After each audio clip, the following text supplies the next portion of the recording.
पूर्ण प्राचीन भारत का महारिवीजन हम करने जा रहे हैं और एक ही वीडियो में एक ही क्लास में आप सभी संपूर्ण प्राचीन भारत का महारिवीजन कर पाएंगे।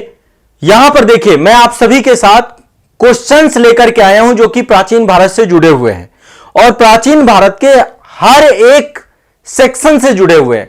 पाषाण काल से भी क्वेश्चन है, पाषाण काल के बाद इंडस वैली सिविलाइजेशन से भी हैं, वैदिक कल्चर से भी हैं, पोस्ट वैदिक कल्चर से भी हैं, महाजनपद काल से भी हैं, इसके बाद आपका मगध साम्राज्य से भी हैं, मौर्य काल से हैं, मौर्योत्तर काल से हैं, गुप्त काल से हैं, गुप्तोत्तर काल से हैं और साथ ही आर्टिन कल्चर से भी हैं। ये वो क्वेश्चन है जो एग्जाम में पूछे जाने की प्रायिकता ज्यादा होती है। ये पिछले साल से पूछे गए क्वेश्चन हैं जो बार बार रिपीट होते हैं और ये क्वेश्चन मैंने घटना चक्र जो आपकी भारत के इतिहास की आती है वहां पर बहुत शानदार काम किया गया है। आप सभी को मैं हमेशा रिकमेंड करता हूं कि घटना चक्र जरूर पढ़िए, वहीं से इन प्रश्नों को, वहां के संकलन को ही, घटना चक्र में पिछले साल के क्वेश्चनों का ही संकलन है, वहां से ही ये प्रश्न मैंने लिए हैं आप सभी के लिए। तो आप समझ सकते हैं कि एक बड़ा चुनाव है और आप सभी के लिए मैं मोतियां चुन के लाया हूं, हीरे चुन के लाया हूं। उनके माध्यम से मैं प्रयास करूंगा कि प्राचीन भारत के प्रश्न कैसे हल करें। एग्जाम हॉल पे आपके पास प्रारंभिक परीक्षा के लिए कैसे प्रश्न हल किए जाते हैं, कैसे प्रश्नों को आपको पढ़ना है और पढ़ करके क्वेश्चंस को हल करना, उस टेक्निक को सीख पाएं। तो यहां पर आपका साथ में पूरा का पूरा सहयोग होगा। आप भी कमेंट सेक्शन में क्वेश्चन पढ़ने के बाद उत्तर देने का प्रयास करिएगा क्योंकि ये सारे टॉपिक आप पढ़ चुके होंगे, ठीक है। और मैं बहुत फास्ट आपको बताऊंगा, कुछ एडिशनल इंफॉर्मेशन देनी होगी तो वो भी मैं आपको बताता जाऊंगा, ठीक है। तो ज्यादा नहीं लेंगे, आने वाला 1-1.5 घंटा मेरे साथ देना है। प्राचीन भारत का एक महा रिवीजन आपका हो जाएगा। इंटायर वीडियो से 10 घंटे में आपने डिटेल क्लास कर ली होगी, वहां पे मैंने डिटेल में पढ़ाया है, यहां पे मैंने केवल रिवीजन कराया है, केवल और केवल सिर्फ और सिर्फ रिवीजन कराया है। तो चलिए, महा रिवीजन सीरीज में आप सभी का स्वागत है, मोस्ट वेलकम है। और एक ही क्लास में आज प्राचीन भारत का रिवीजन करने के बाद हम इसको इतिश्री कर देंगे, ठीक है। तो बस शुभारंभ करते हैं सेशन का, ठीक है। मैंने आपके एग्जाम के स्तर के ही प्रश्नों को लिया है जो एग्जाम में पूछे जाएंगे, उन्हीं प्रश्नों को ज्यादातर यहां पे लेने का प्रयास किया है। देखिए, क्वेश्चन आपके सामने है और निश्चित तौर पे देखिए क्वेश्चन आपको दिखेंगे, ऐसा नहीं क्वेश्चन नहीं दिखेंगे, आसानी से दिखेंगे। कई जगह पे क्या होता है कि थोड़ा सा लाइट का बहुत ज्यादा फोकस आ जाता है, इस कारण से दिक्कत होती होगी, बट ओवरऑल आप देख पा रहे होंगे, क्वेश्चन आपको दिख पा रहे होंगे ये, ठीक है। मैं एक बार क्वेश्चन पढ़ूंगा भी आप लोगों को, तो यदि मैं क्वेश्चन पढ़ता हूं तो आप लोग क्वेश्चन को देखते जाइएगा। या फिर आप अपने फोन को जो है थोड़ा सा रेजोल्यूशन बढ़ा लीजिएगा, है ना, बहुत लो रेजोल्यूशन में मत देखिएगा, ठीक है। तो चलिए, क्वेश्चन बहुत सिंपल सा है, मैं पढ़ना चालू करता हूं एक एक क्वेश्चन, आप उत्तर देना चालू करिएगा। एक ही कब्र से 3 मानव कंकाल कहां निकले हैं, ठीक है। यह आपका पाषाण काल से जुड़ा हुआ क्वेश्चन है, पाषाण काल की साइड से जुड़ा हुआ क्वेश्चन है। तो इसका सही आंसर जो आपका है बहुत सिंपल सा है, मैं बताता जाता हूं, बहुत ज्यादा खींचेंगे नहीं, लंबा नहीं, फिर बहुत ज्यादा हो जाएगा। देखिए, उत्तर प्रदेश में प्रतापगढ़ जिला है, प्रतापगढ़ जिला में कई सारी साइट है, एक तो सराय नहर राय है, महदहा है, दमदमा है। इन साइटों में लगातार उत्खनन हुआ है, अभी भी उत्खनन चल रहा है यहां पर, और यहां से बहुत सारे मानव समाधान मिले हैं। मानव समाधानों में से बहुत सारे युग्म समाधान मिले हैं जहां पर एक से ज्यादा लोगों को एक साथ दफनाया गया है। कहीं कहीं पर एक साथ 3-3 कंकाल भी मिले हैं, 3-3 मानव कंकाल भी मिले हैं। तो अलग अलग जो है यहां पर कंकाल मिले हैं। तो एक ही कब्र से 3 मानव कंकाल कहां से प्राप्त हुए हैं? बहुत सिंपल सा आंसर है, दमदमा से, ठीक है। बहुत सिंपल सा है, आप लोगों ने इसके बारे में पढ़ा भी होगा, नहीं पढ़ा होगा तो भी आपको यह आंसर अब आपको भूलेगा नहीं, दमदमा से, ठीक है। 3 साइटें मैंने आपको बताई, सराय नहर राय, मैदहा, दमदमा, ठीक है। तो दमदमा में जो लगातार उत्खनन हुआ है वहां पर टोटल 41 समाधान मिले हैं, कितने? 41, और 41 में से एक समाधान ऐसा है जहां पर एक साथ 3 मानव कंकाल मिले, ठीक है। यह ध्यान रखना है। यह देखो, एक क्वेश्चन बड़ा एवरग्रीन क्वेश्चन है और आयोग हमेशा पूछता है इस क्वेश्चन को, लगातार यह क्वेश्चन पूछा जाता है कि भारतीय उपमहाद्वीप में कृषि के प्राचीनतम साक्ष्य कहां से प्राप्त हुए हैं, एग्रीकल्चर के सबसे प्राचीनतम साक्ष्य कहां से प्राप्त हुए हैं। तो इसका देखो, बहुत सिंपल सा आंसर बता रहा हूं।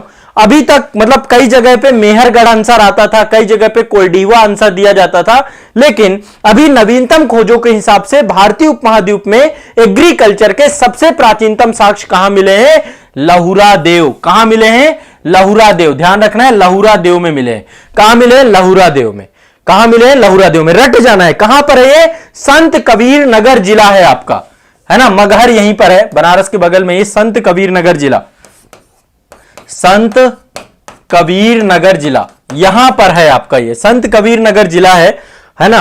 और यहीं पर आपका लहुरा देव में लगभग यहां पर 5000 बीसी से लेकर 7000 बीसी के जो आपके जो है साक्ष्य प्राप्त हुए हैं। और यहां पे चावल मिला है, क्या मिला है? चावल। अब देखो यहां पर एक चीज ध्यान रखिएगा, पहले एक साइट थी कोल्डिहवा, कोल्डिहवा में भी चावल मिला था, लेकिन यहां पे जो साक्ष्य मिले वो लगभग 6000 बीसी के हैं, 6000 ईसा पूर्व के। तो देखा जाए तो यहां तो 9000 ईसा पूर्व की बात हो रही है, 9000 ईसा पूर्व से 7000 ईसा पूर्व के आसपास मिले हैं चावल के साक्ष्य, तो ये सबसे प्राचीनतम हो जाते हैं, ठीक है। इसके बाद मेहरगढ़ भी एक प्राचीनतम बस्ती थी आपकी बलूचिस्तान में, आपको पता है। यहां पर भी, यहां पर जो साक्ष्य मिले हैं कृषि के, यहां पर 7000 ईसा पूर्व है मेहरगढ़ में, और यहां पे गेहूं के साक्ष्य मिले, किसके? गेहूं मिला है यहां से। तो देखो लहुरा देव से चावल, कोल्डिहवा से चावल, पर कोल्डिहवा में आपके 6000 बीसी के चावल हैं, और यहां पर आपके जो है 9000 से। तो ये एक क्वेश्चन आपका ये बनता है, ठीक है। क्वेश्चन मतलब मुझे ऐसा लगता है कि इस तरीके क्वेश्चन पूछा है कई बार, आयोग फिर आगे पूछता है, तो भी आपको ध्यान रखना है। इसके बाद देखो ये क्वेश्चन एवरग्रीन रहता है, भीमबेटका से क्वेश्चन पूछ लेता है कि भीमबेटका किस लिए प्रसिद्ध है। तो आपको पता है कि मध्य प्रदेश में रायसेन जिले में भीमबेटका है, और प्रागैतिहासिक काल की साइट है। ये मानवीय आवास था, यहां पर मानव आवास करता था। यहां पे बहुत सारे शैल चित्रकला के उदाहरण मिले हैं। क्या मिले हैं? यहां पे शैल चित्र मिले हैं गुफाओं के। क्या मिले हैं? शैल चित्र, ठीक है, गुफाओं के शैल चित्र मिले हैं। और इन गुफाओं में मानव के द्वारा अपने जीवन से जुड़ी हुई बहुत सारी जानकारियों के बारे को पेंटिंग में उकेरा गया है। और जो पेंटिंग बनाई गई है वो सारी की सारी पेंटिंग एक्सरे फॉर्म पे बनाई गई है। हाथी, सांभर, हिरन, इन सब का शिकार करते हुए, सामुदायिक जीवन जीते हुए लगभग यहां पर 700 शरण स्थलियों की पहचान की गई है, और 133 से ज्यादा चित्र यहां पर प्राप्त हुए हैं, ठीक है। तो ये आपको ध्यान रखना है। भीमबेटका एमपी में है, रायसेन जिला में है, और वहां पर जो है मानव का आवास स्थल पाए गए हैं, और मानव के आवास स्थल में सारी चीजें प्राप्त हुई हैं। क्लियर है? स्पष्ट है? कोई दिक्कत नहीं है, सिंपल सा है। इससे क्वेश्चन पूछा जा सकता है, इसलिए आपको इसको भी दिमाग में बैठा के चलना है। चलिए अगला चलते हैं। कहता है निम्नलिखित में से किस स्थल से मानव कंकाल के साथ साथ कुत्ते को दफनाए जाने के भी समाधान प्राप्त हुए? मतलब मानव के साथ साथ कुत्ते को कहां पे दफनाया गया है, ये बहुत फेवरेट टॉपिक है, कई बार ये क्वेश्चन पूछा जा चुका है। तो ये आपका कश्मीर है, जम्मू कश्मीर में श्रीनगर के निकट उत्तर पश्चिम क्षेत्र में बुर्ज होम एक जगह है, नवपाषाण काल की साइट है। कौन सी है? बुर्ज होम, नवपाषाण काल, नवपाषाण काल की साइट है। और यहां पर मानव के साथ कुत्ते को दफनाए जाने के भी साक्ष्य प्राप्त हुए हैं। तो पशुपालन के बारे में भी पता चलता है ये। और यहां पर गर्तावास मिले हैं, गर्तावास मतलब गड्ढों वाले घर, गर्तावास गड्ढे वाले घर मिले, गड्ढों में घर बनाकर मानव यहां पर रहता था, ठीक है। तो जम्मू कश्मीर के श्रीनगर में उत्तर पश्चिम में बुर्ज होम में नवपाषाणिक अवस्था के मानव कंकाल के साथ कुत्ते को दफनाए जाने के साक्ष्य मिले हैं। तो देखो ये सिंपल वन लाइनर क्वेश्चन है। एग्जाम हॉल पे जब आप जाओगे तो एक तो समझिए निगेटिव मार्किंग जहां जहां पर है, बहुत सारे स्टेट पीसीएस ऐसे हैं जहां पे निगेटिव मार्किंग है, आईएएस में तो निगेटिव मार्किंग है। वहां पर आपको देखना है कि यदि क्वेश्चन पढ़ते ही आपको पता है कि यार ये मैं पहले पढ़ चुका हूं, सबसे पहला जो ऑप्शन क्लिक करता है उसको श्योरिटी के साथ आप मार सकते हो। बाकी यदि आपको लगता है यार मैंने कभी पढ़ा नहीं, मुझे पता ही नहीं, तो इनको छोड़ दो, ज्यादा अच्छा है। बहुत ज्यादा इनमें फिर उलझोगे तो फिर ये गलत कर बैठोगे, क्योंकि ये फैक्चुअल क्वेश्चन है पूरी तरीके से। कैसे क्वेश्चन है? फैक्चुअल क्वेश्चन है। कैसे क्वेश्चन है? फैक्चुअल। अब देखो एक टाइप आपका क्वेश्चन का बहुत ज्यादा जो फेवरेट है वो आता है सुमेलित करने को लेकर के। सुमेलित कीजिए, सूची 1 को सूची 2 से सुमेलित करिए। अब यहां पे दो चीजें होती हैं, कई बार क्या होता है कि 1-2 आपको पता है तो उससे क्या होता है तुक्का भी लग जाता है, लेकिन अब धीरे धीरे आयोग भी स्मार्ट हो रहा है, आयोग जो है तुक्का नहीं लगने देता है, इस तरीके से भी चीजें बनाता है। तो यहां पर देखिए ऑप्शन दिए रहते हैं, कूट दिए रहते हैं, और इन कूटों में आपको इसको देखना होता है। तो यहां पे देखिए सिंपल सा है, यदि आपको पता है, जैसे आपको पता है जुता हुआ खेत कालीबंगा से मिला है, ठीक है। आप यदि मेरी क्लासेस किए हुए हैं तो सही में ये सारे क्वेश्चन आपके लिए कुछ है ही नहीं, सिंपली कर लोगे, सब बहुत आसान है। क्लास में मैंने 1000 बार पढ़ाया है, भारत दर्शन के एपिसोड ही देख लोगे, कालीबंगा से मैंने इंडस वैली सिविलाइजेशन पढ़ाया, कर ले जाओगे, ठीक है। अब इसके बाद सी का आपका 4 है, ठीक है। इसके बाद आपका मोहनजोदड़ो जो है, मोहनजोदड़ो से नर्तकी की मूर्ति मिली है, ये दो क्लियर हो गए। हड़प्पा से सवादान R37 है कब्रिस्तान जो मिला है, और लोथल से गोंदीवाड़ा मिला है। बस ये ध्यान रखना है, ए का 1 है, बी का 2 है, ठीक है, सी का 4 है, तो ये आपका ए का 1, सी ये आपका चौथा, इसका डी सही ऑप्शन। थोड़ा सा सावधानी बरतना इस तरीके के क्वेश्चन में, है ना। एलिमिनेशन मेथड से भी कई बार क्वेश्चन निकल जाएगा और कई बार आपको दिक्कत भी हो सकती है, तो दोनों चीजों में थोड़ा सा समझदारी के साथ काम करना है, ठीक है। तो एक क्वेश्चन ये आपका पूछता है हड़प्पा और उसके स्थल, इन दोनों से क्वेश्चन आता है, तो हड़प्पा और स्थल को लेकर के आपने निश्चित तौर पे आज की क्लास में मैंने बताया है, जो इंटायर वीडियो है वहां पे चर्चा की है। इंटायर वीडियो आप सभी के लिए रामबाण है, बहुत डिटेल में इन डेप्थ में सारी चीजें पढ़ाई है मैंने। यदि आप इंटायर वीडियो को ईमानदारी के साथ पूरा कर लेते हैं, प्राचीन भारत के रट जाएंगी चीजें आपकी सारी की सारी, ये क्वेश्चन कुछ नहीं है आपको, ठीक है। चलो अगला चलते हैं। यहां पर देखिए सूची 1 और सूची 2 को सुमेलित करना है, नीचे दिए गए कूट हैं आपके। एक तो कह रहा है यहां पे नदियां हैं, देखिए कौन सी नदी के किनारे कौन सा जो है इंडस वैली सिविलाइजेशन का जो है आपका साइट थी। बहुत सिंपल है, हड़प्पा आपका रावी नदी के किनारे था, ठीक है। कालीबंगा आपकी घग्गर के हैं, लोथल आपकी भोगवा है, रोपड़ आपकी सतलज है। रोपड़ पंजाब में है, पंजाब, गुजरात ये आपका राजस्थान की साइट है, और ये आपकी पाकिस्तान में है इस समय, ठीक है। तो ये नदियां बस सिंपल सा आपको पता है तो कर डालोगे, इसमें कौन सा बहुत बड़ा रॉकेट साइंस है, ठीक है। तो सिंपल सा ए का 3 है, ए का 3। अब यहां पे देखिए सिंपल से देख सकते हो ए का 3, लेकिन देखो ए का 3 में 2 हैं आपको, तो आपको पता होगा तो कर पाओगे कालीबंगा। फिर इसके बाद कह रहा है बी का 2 है, तो बी का 2 इसी में है, ए सही है इसका। तो एलिमिनेशन मेथड से भी आप इसको कर सकते हैं, 1-2 पता करके भी आपके क्वेश्चन निकल जाएंगे, ठीक है। ये है नेक्स्ट, 2 सूचियां दी गई हैं, सूची 1 और सूची 2 को सुमेलित करना है, और सूची में दिए गए तो यहां पे भी हड़प्पा पुरा स्थल आपके दिए गए हैं, और हड़प्पा पुरा स्थलों को आपको बताना है कि भारत के किस राज्य से जुड़े हुए हैं, ठीक है। ये देखिए हड़प्पा पुरा स्थल है और भारत के किस राज्य से जुड़े हुए हैं ये आपको बताना है। तो एक तो जगह बालू, शायद आपने सुनी ना हो, लेकिन ये हरियाणा में है आपकी, ठीक है, सिंपल सा है। मांडा सब जानते हैं, जम्मू कश्मीर में है, सबसे उत्तरी स्थल है आपका ये, ठीक है। और पाडरी आपका गुजरात में है, हुलास आपका उत्तर प्रदेश में है, हुलास आपका उत्तर प्रदेश में है। तो ये देखो कई बार कई पूरा स्थल टिपिकल भी पूछता है, और इसीलिए डिटेल में चीजों को पढ़ना जरूरी होता है। यूपी स्पेशल की क्लास में मैंने उत्तर प्रदेश के इंडस वैली सिविलाइजेशन के स्थल पढ़ाए थे, तो शायद आपके लिए आसान हो जाता। सभी लोग इत्मीनान से सुनते जाना है, बस देखते जाना है, सुनते जाना है, शायद ये क्वेश्चन आपको एग्जाम हॉल पे रिपीटेड मिल जाए। मैं वो क्वेश्चन ज्यादा लेकर के चल रहा हूं जो रिपीट होने की संभावना जिनकी ज्यादा है, ठीक है। तो ये आपको ध्यान रखना है, बहुत सिंपल सा है। बालू आपका हरियाणा में, मांडा जम्मू कश्मीर में। देखो यहां पे एक चीज पढ़ लेते हैं, सिंपल सा 2 मिनट लगेगा। देखो इंडस वैली सिविलाइजेशन जो आपकी है, सिंधु घाटी सभ्यता है, इसका सबसे उत्तरी स्थल, सबसे दक्षिणी स्थल, सबसे पश्चिमी और सबसे पूर्वी, ये यहीं पे पढ़ा दे रहा हूं। ये है आपका आलमगीरपुर, यूपी में पड़ता है, आलमगीरपुर, ठीक है। मेरठ बागपत वाला क्षेत्र आपका है, ये आपका यूपी में है। दूसरा सबसे उत्तर स्थल मांडा, सब लोगों को पता होगा, ये आपका JNDK में है, ठीक है। ये आपका है सुत कांगेडोर, ये आपका बलूचिस्तान में पड़ता है, सबसे पश्चिमी स्थल बलूचिस्तान। और सबसे दक्षिणी आपका दैमाबाद है, ये महाराष्ट्र में पड़ता है, दैमाबाद महाराष्ट्र, ठीक है। तो ये स्थलों को लेकर के भी क्वेश्चन आपको पता होने चाहिए, ठीक है। तो सिंपल सा है, मैच द फॉलोइंग है, मैच करा दो, मैच कराने से क्या दिक्कत है, ठीक है। तो एक बार इसको देख लेना, ठीक है। ये पहले का आपका 3 सही है, तो देखो पहले के 3 में A और 3 2 होंगे, ये तो दोनों गलत ही हो गए। इसके बाद है मांडा, मतलब B का 2 है, अब B का 2 देख लो, B का 2 देखो, इसमें भी है, इसमें भी है।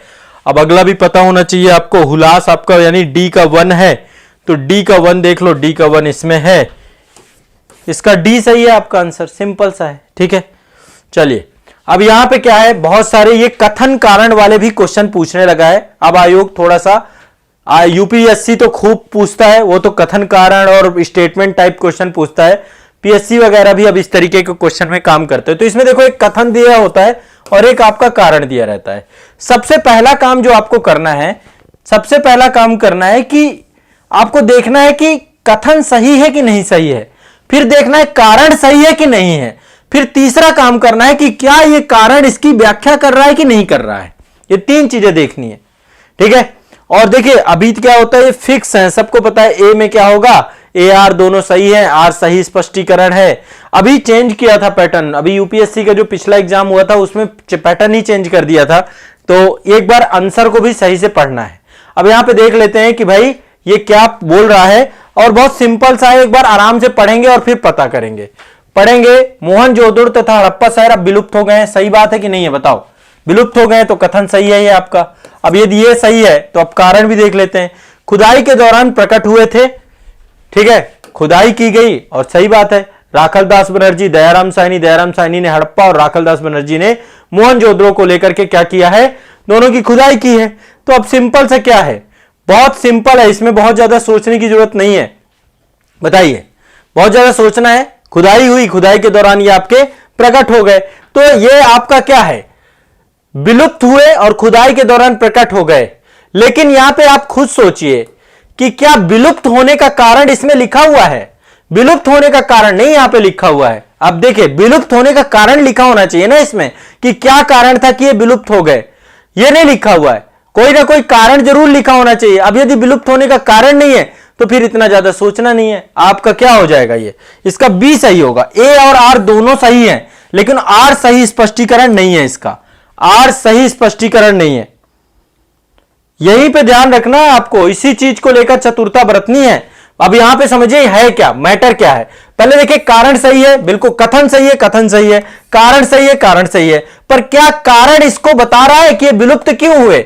यहां पे आपको एक कीवर्ड ढूंढना पड़ेगा कि विलुप्ति का कारण ये लिखा हुआ है क्या, कि विलुप्त हो गए मोहनजोदड़ो और ये इस कारण से। यहां तो कारण लिखा ही नहीं, यहां तो कारण में कुछ और लिखा हुआ है, कारण में लिखा हुआ खुदाई हुई और ये प्रकट हो गए, तो ये आपका स्पष्ट नहीं, इसलिए इसका बी सही होगा, सही आंसर इसका बी है, ठीक है।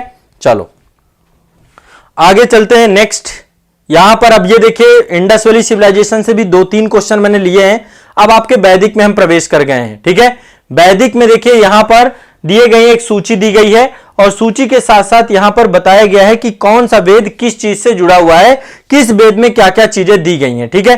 तो सबसे पहले चलते हैं ऋग्वेद। देखो ये भी मैच द फॉलोइंग है, मैं तो डायरेक्टली आपको इसको देख रहा हूं।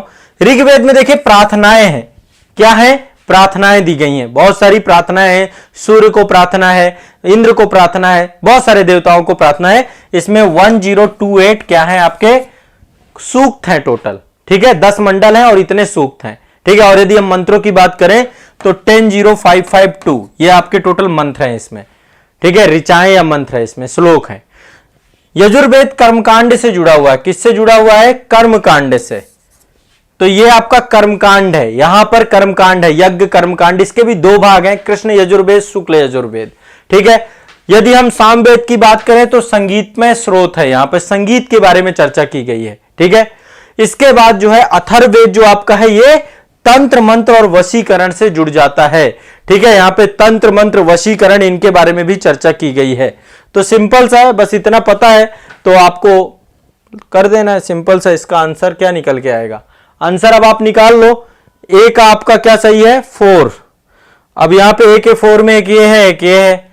इसके बाद चलिए इसमें बी का क्या है, 2, तो बी का 2 यहां पे मिल जाएगा आपको, बी का 2, ठीक है। तो सिंपल सा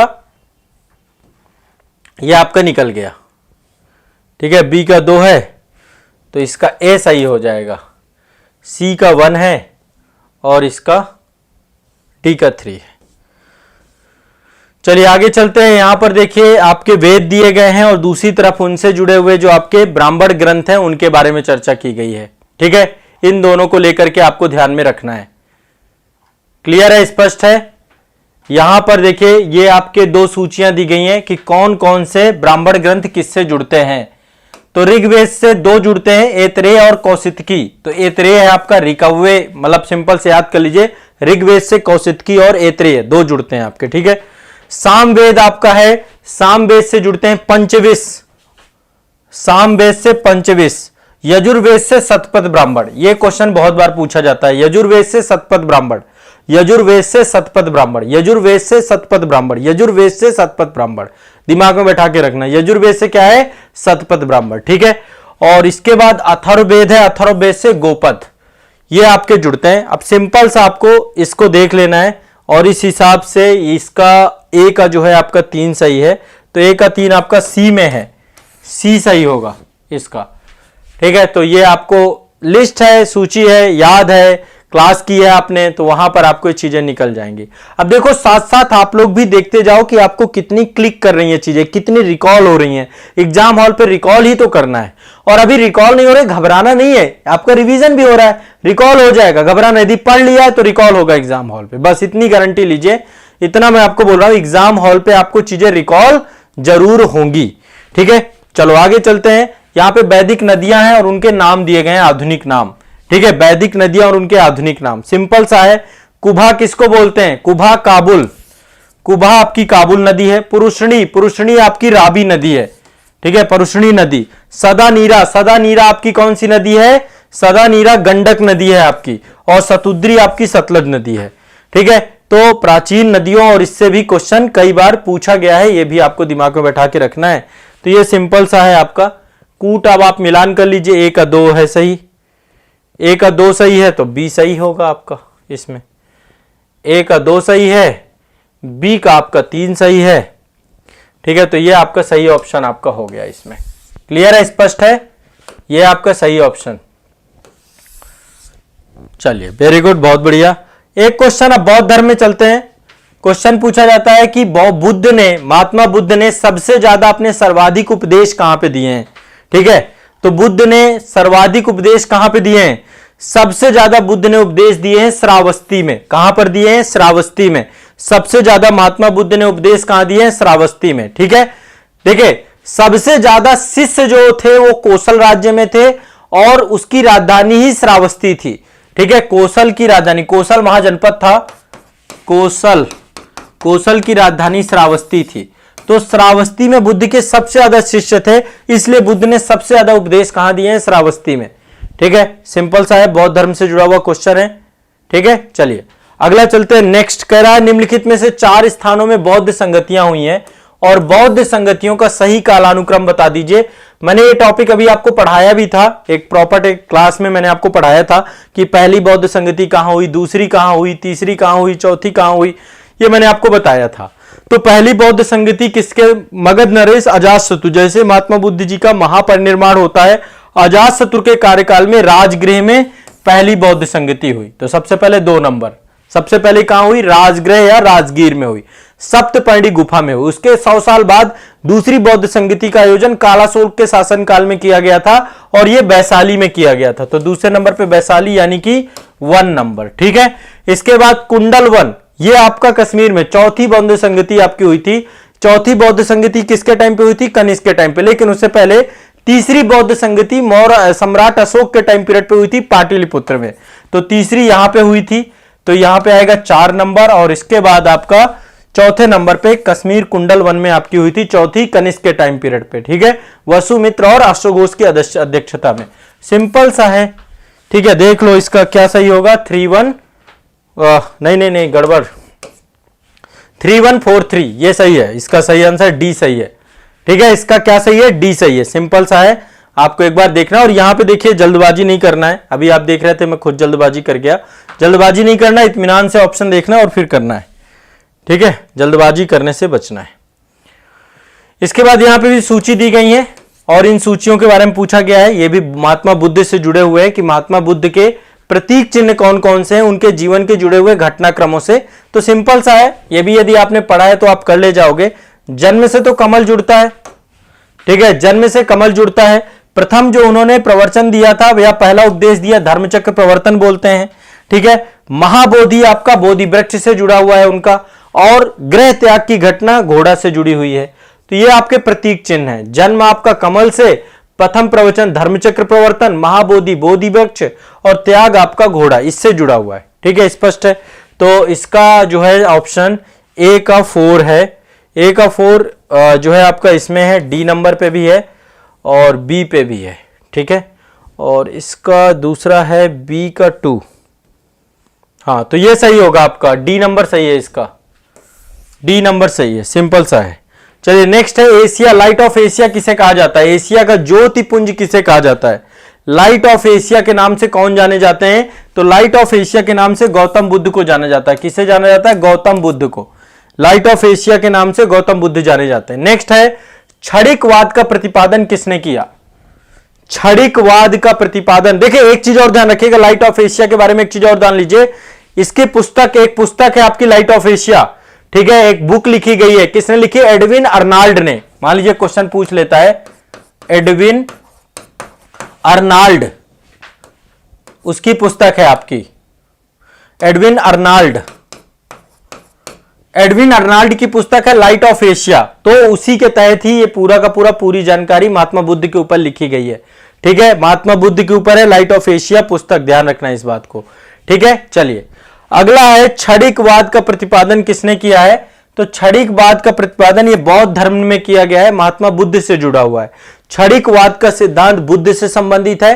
क्षणिकवाद का मतलब होता है कि बुद्ध के अनुसार संसार में कुछ भी स्थायी नहीं है, कुछ भी नित्य नहीं है, कुछ भी हमेशा के लिए नहीं है, हर चीज एक समय बाद समाप्त हो जाएगी। नित्य क्या है? सिर्फ और सिर्फ आपकी आत्मा, आत्मा भी जो है आपकी बाद में परमात्मा में जाके विलीन हो जाएगी। तो यह जीवन क्षणिक है, अस्थायी है, इसलिए हमें भौतिक चीजों से बचने का प्रयास करना चाहिए और इसीलिए अपरिग्रह के कॉन्सेप्ट को लेकर के आए थे महात्मा बुद्ध। तो ये भी आपको दिमाग में बैठाना है, ठीक है। तो ये क्षणिकवाद का सिद्धांत बुद्ध से जुड़ा हुआ है। नेक्स्ट है, निम्नलिखित में से कौन सा भावी बुद्ध है जो कि संसार की रक्षा के लिए अवतरित होंगे? इनका नाम है मैत्रेय, आने वाला बुद्ध। ये क्वेश्चन पूछा जा चुका है। बौद्ध मान्यताओं के हिसाब से क्या है? मैत्रेय एक बोधिसत्व है जो पृथ्वी पर भविष्य में आएंगे और बुद्धत्व प्राप्त करेंगे, बुद्धि की तरफ पहुंचेंगे, ज्ञान की तरफ पहुंचेंगे और धर्म की शिक्षा देंगे, ठीक है। तो यह दिमाग में बैठा के रखिएगा। क्लियर है? स्पष्ट है? और मैत्रेय कब आएंगे? जब समाज पूरी तरीके से क्या हो जाएगा? अनाचार बढ़ जाएगा, सुरक्षित हो जाएगा, लोगों की स्थितियां खराब हो जाएंगी, त्राही त्राही मच जाएगा, मानव जीवन में संघर्ष चालू हो जाएगा। तब जो है यदा यदा ही धर्मस्य ग्लानिर्भवति भारत, उसी तरीके से आने वाले बुद्ध का नाम मैत्रेय है। यह भी ध्यान रखिएगा, यह क्वेश्चन भी ध्यान रखना है आपको। एक ये क्वेश्चन भी बहुत पूछा जाता है, पद्म पाणि का चित्र, यह आप लोगों ने देखा होगा, हाथ में जो है कमल लिए हुए एक चित्र बड़ा जो है हमेशा वायरल होता रहता है। तो ये कौन थे आपके? पद्म पाणि कौन थे आपके? ठीक है, पद्म पाणि का चित्र सर्वाधिक कहां पर चित्रकारी? अजंता की गुफाओं में।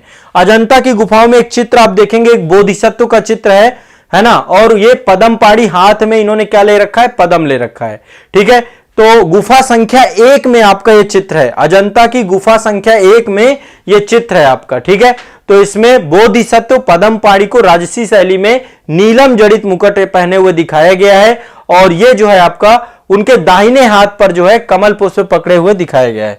नेक्स्ट है, चैत्य और बिहार में क्या अंतर है? ठीक है, ये भी बौद्ध धर्म से जुड़े हुए हैं, इससे भी बहुत सारे क्वेश्चन पूछता रहता है आपके आए दिन।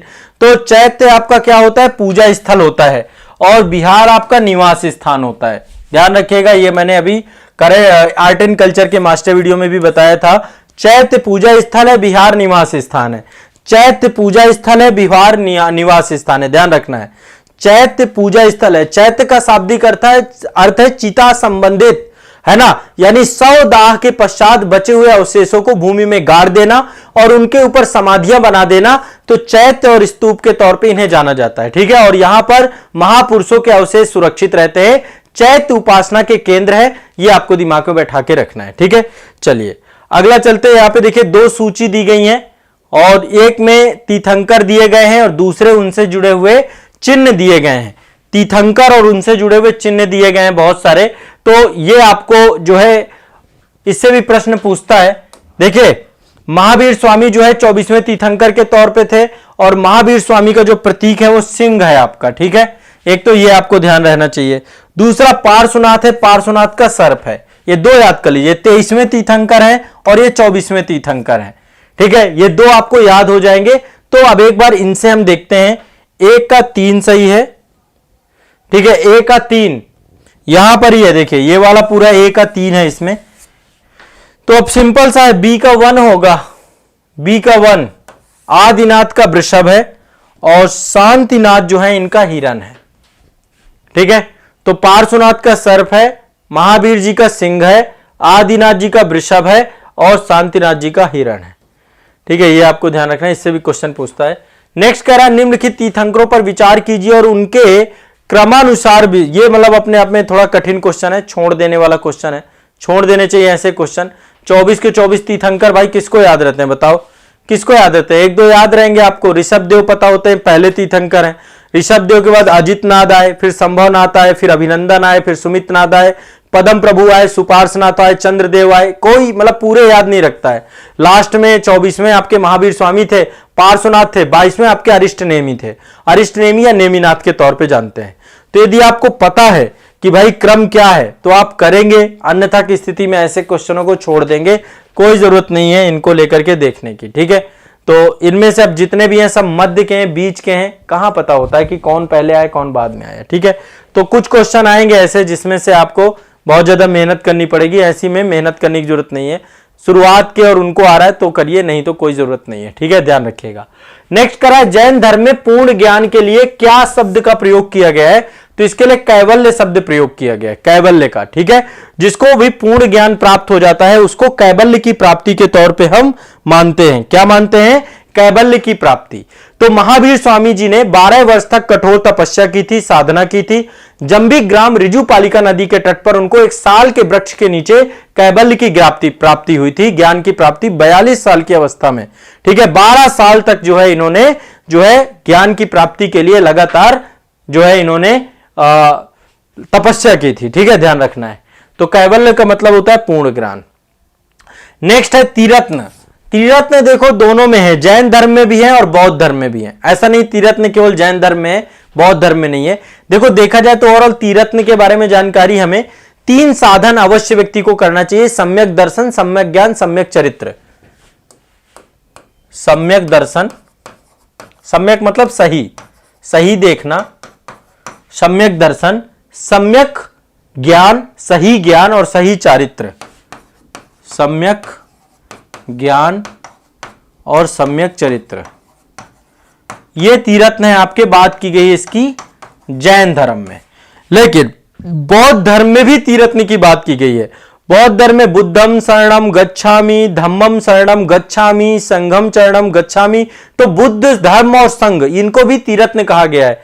ठीक है, तो बुद्ध और जैन दोनों में जो है आपका तीरत्न का कॉन्सेप्ट है। ये क्वेश्चन डिबेटफुल है, ये क्वेश्चन आपका गड़बड़ हो जाएगा एग्जाम में, इसको बाहर कर दिया जाएगा। ठीक है, नेक्स्ट है आपका अणुबद्ध सिद्धांत। ठीक है, अणुबद्ध सिद्धांत के बारे में कि अणुबद्ध सिद्धांत क्या होते हैं। देखिए जैन धर्म में पंच महाव्रत और अणुव्रत दोनों का कॉन्सेप्ट दिया गया है। पहले तो महाव्रत हैं आपके, महाव्रत हैं, महाव्रत। महाव्रत किसके लिए? जो जैन भिक्षु हैं आपके। कौन है? जैन भिक्षु, जैन भिक्षु उनके लिए है आपके। और अणुव्रत किसके लिए? जो गृहस्थ हैं, गृहस्थ, गृहस्थ के लिए अणुव्रत हैं। ये थोड़ा सा आसान है, ये आपके बहुत कठोर है।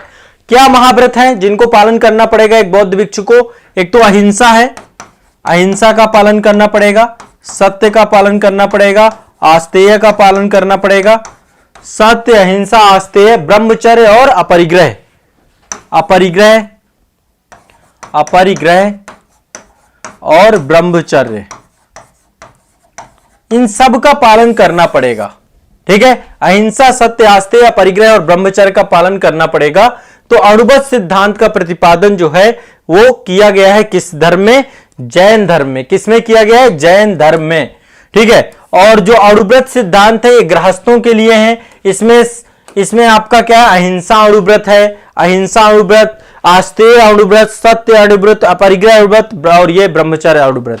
तो ये अणुव्रत आपके जो लोग पारिवारिक जीवन जी रहे हैं, गृहस्थ जीवन जी रहे हैं, उनके लिए है। ठीक है, ये भी आपको दिमाग में बैठा के रखना है। चलिए अगला चलते हैं। नेक्स्ट है अनेकांतवाद। निम्नलिखित में से कौन से सिद्धांत जैन धर्म से संबंधित है? जैन धर्म से संबंधित 2 सिद्धांत है, अनेकांतवाद और स्यादवाद। ठीक है, अनेकांतवाद और स्यादवाद 1 और 4 ये दोनों जुड़े हुए हैं। ठीक है, और इसमें जो है अनेकांत और स्यातवाद के अंतर्गत जो है इस पूरे सिद्धांत की व्याख्या की गई है, पूरे धर्म की। ये मैंने आपको जैनिज्म का जो क्लास पढ़ाया है ऑनलाइन बैच में, वहां पर मैंने इसको डिटेल में डिस्कस किया था कि क्या इसको लेकर के जैन धर्म का कॉन्सेप्ट है। नहीं कह रहा जैन धर्म में प्रथम विभाजन के समय श्वेतांबर संप्रदाय का संस्थापक कौन था? तो जैन धर्म आपको पता है दिगंबर और श्वेतांबर दो में विभाजित है, इसके भी दो ब्रांचेस हैं।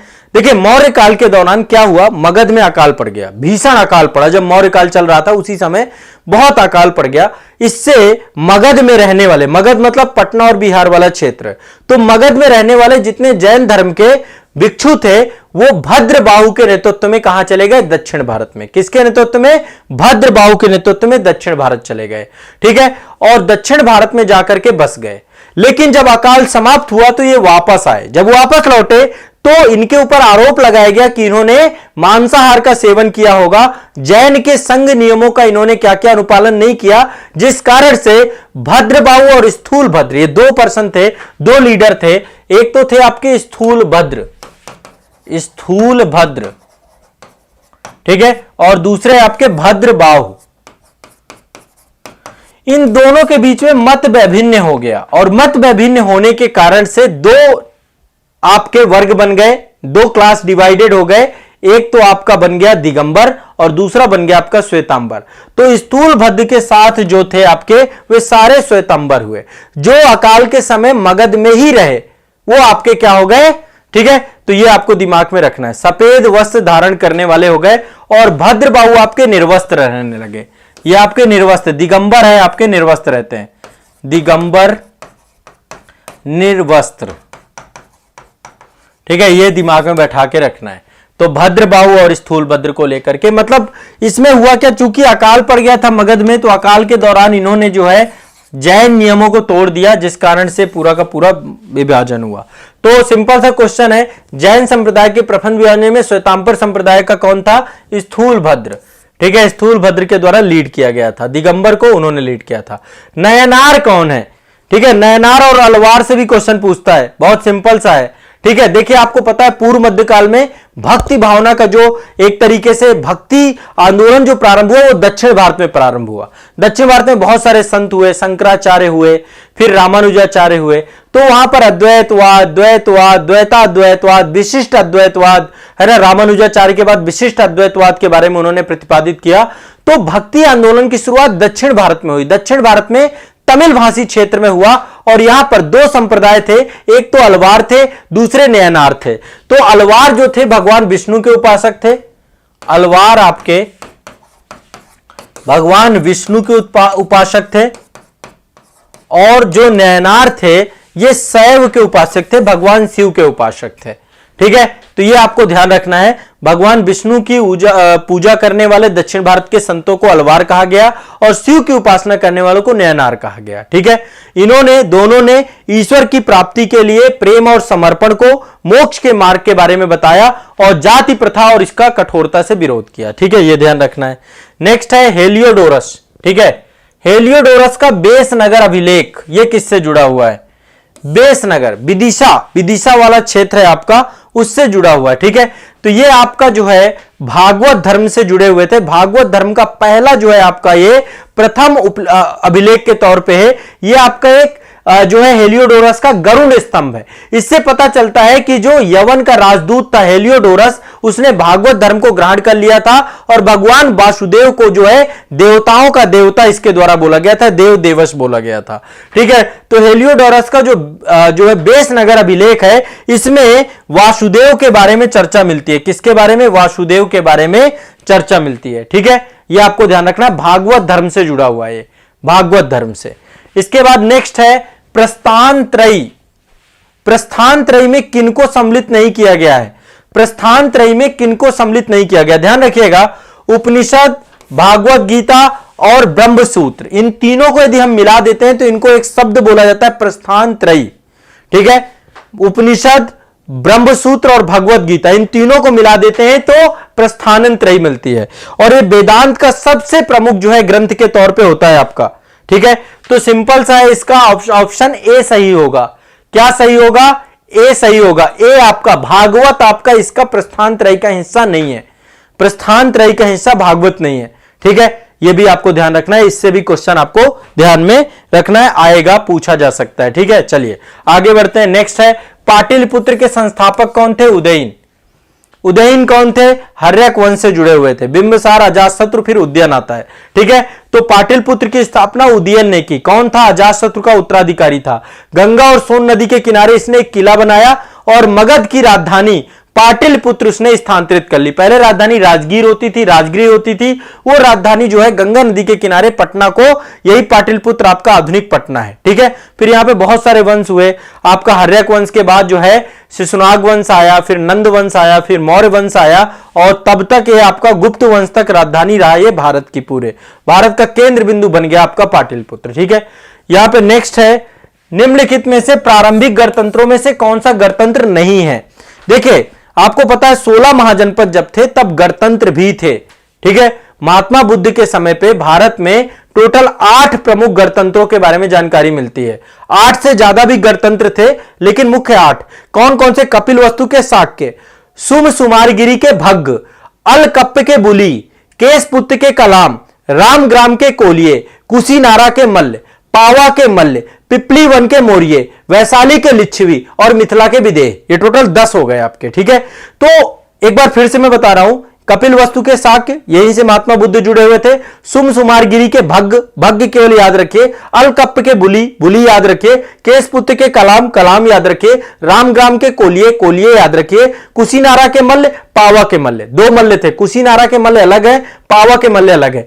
पावा के जो मल्ल है वहां पर जो महावीर स्वामी है उनका जो है महापरिनिर्वाण हुआ है, और कुशीनारा के मल्ल पे भगवान बुद्ध का जो है महापरिनिर्वाण हुआ अपने जीवन का अंतिम समय। तो कुशीनारा के मल्ल, पावा के मल्ल, पिपली वन के मौर्य, वैशाली के लिच्छवी, मिथिला के विद्रोह। ठीक है, तो यहां पर कह रहा है निम्नलिखित में से प्रारंभिक गणतंत्र कौन नहीं है? तो आपको शाक्य भी है, लिच्छवी भी है। ठीक है, और यौधेय, देखो यौधेय के बारे में भी जानकारी मिलती है कि यौधेय भारत का पहला गणतंत्र था। किसमें जानकारी मिलती है? पाणिनि के द्वारा एक पुस्तक लिखी गई है अष्टाध्यायी, तो उसमें आपको पाणिनि की पुस्तक में जानकारी मिलती है कि यौधेय भारत का पहला जो है आपका क्या था। तो ये आपके सारे के सारे प्रारंभिक गणतंत्र थे। ये क्वेश्चन डिबेटफुल है। ठीक है, ये क्वेश्चन डिबेटफुल है, सारे के सारे इससे जुड़ते हैं। क्लियर है, स्पष्ट है, बहुत आसान है, बहुत ज्यादा सोचना नहीं है। नेक्स्ट आगे चलते हैं। कह रहा 16 महाजनपदों के बारे में जानकारी कहां से मिलती है? तो 16 महाजनपदों के बारे में जानकारी कहां से मिलती है? एक तो बौद्ध ग्रंथ है आपका अंग्युत्तर निकाय। कहां से? बौद्ध ग्रंथ अंग्युत्तर निकाय। ठीक है, यह है आपका बौद्ध ग्रंथ अंग्युत्तर निकाय से जानकारी मिलती है 16 महाजनपदों की। कौन कौन से थे? अंग, मगध, काशी, कोसल, बज्जी, मल्ल, चेदी, वत्स, कुरु, पंचाल, सूरसेन, मत्स्य, अस्मक, अवंती, गंधार, कंबोज। रट जाना है, दिमाग में याद कर लेना है।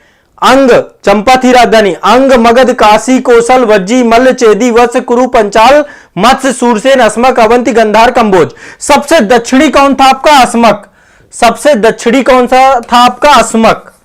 सबसे दक्षिणी था अस्मक। तो 16 महाजनपदों के बारे में जानकारी मिलती है अंग्युत्तर निकाय में। और जैन ग्रंथ है भगवती सूत्र, भगवती सूत्र में भी जानकारी मिलती है 16 महाजनपदों की। यह भी आपको दिमाग में बैठा के चलना है। ठीक है, चलिए, तो 6ठी शताब्दी ईसा पूर्व 16 महाजनपदों के बारे में जानकारी अंग्युत्तर निकाय से मिलती है। नेक्स्ट कह रहा है ये कालक्रम के हिसाब से बताओ कि भैया पहले कौन आया, बाद में कौन आया। ठीक है, तो सबसे पहले आपका आया हर्यक वंश।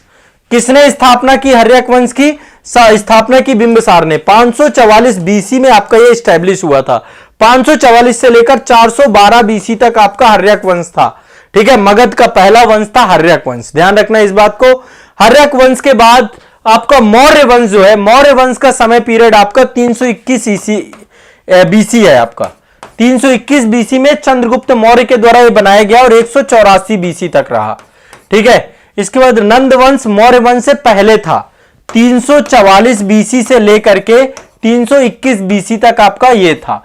शुंग वंश आपका मौर्य वंश के बाद आया। मौर्य वंश के बाद शुंग वंश आया। तो ये कब होगा? 184 से लेकर के, यहां पे देखिए 184 में समाप्त हो जाता है ना, तो ये आपका 184 बीसी से लेकर के कहां तक है आपका? 184 से लेकर 75 बीसी तक, 75 बीसी तक। ठीक है, अब आप इनको क्रम से सजा लीजिए। सबसे पुराना तो ये है आपका 4 नंबर। अब देखो 4 नंबर केवल यहीं पर है। ठीक है, सबसे पुराना आपका, तो इसका 20 सही है। बी ऑप्शन सही है। ठीक है, ऐसे टाइम पीरियड भी देखो पूछ लेता है, और इसीलिए मैं क्लास वगैरह में आपको टाइम पीरियड में डिटेल से बताता हूं। क्लास में देखो मैंने बहुत चीजें आसान से पढ़ाई हैं। जिन लोगों ने मुझसे प्राचीन भारत की क्लास की है, आप में से बहुत सारे बच्चे होंगे जो कि प्राचीन भारत की क्लास किए होंगे, आप लोग पाएंगे कि ये सब क्वेश्चन आपके लिए कुछ खास नहीं, सिंपली आप इन क्वेश्चंस को हल कर पाओगे, इतना ज्यादा आपको सोचना नहीं है। ठीक है, चलिए आगे चलते हैं। नेक्स्ट कह रहा लगभग 2 वर्ष के अभियान के पश्चात सिकंदर महान ने 325 ईसा पूर्व भारत को छोड़ दिया। बिल्कुल सही कथन है। सिकंदर आया और बितास्ता का युद्ध हुआ, है ना, और बितास्ता का युद्ध में आपको पता है कि भारत पोरस जो वहां पर था उसको जो है वहां पर उसको पराजित किया, लेकिन इसके बाद फिर सितंबर के बाद उसकी सेना वापस यूनान लौटने चली जाती है। ठीक है, तो कथन एक सही है आपका। ठीक है, कथन एक सही है।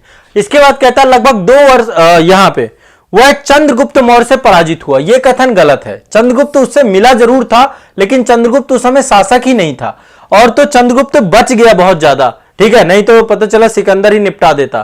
तो सिकंदर से उसका एक मुकाबला जरूर हुआ था, तो इसलिए कथन ये गलत है आपका, कारण गलत है।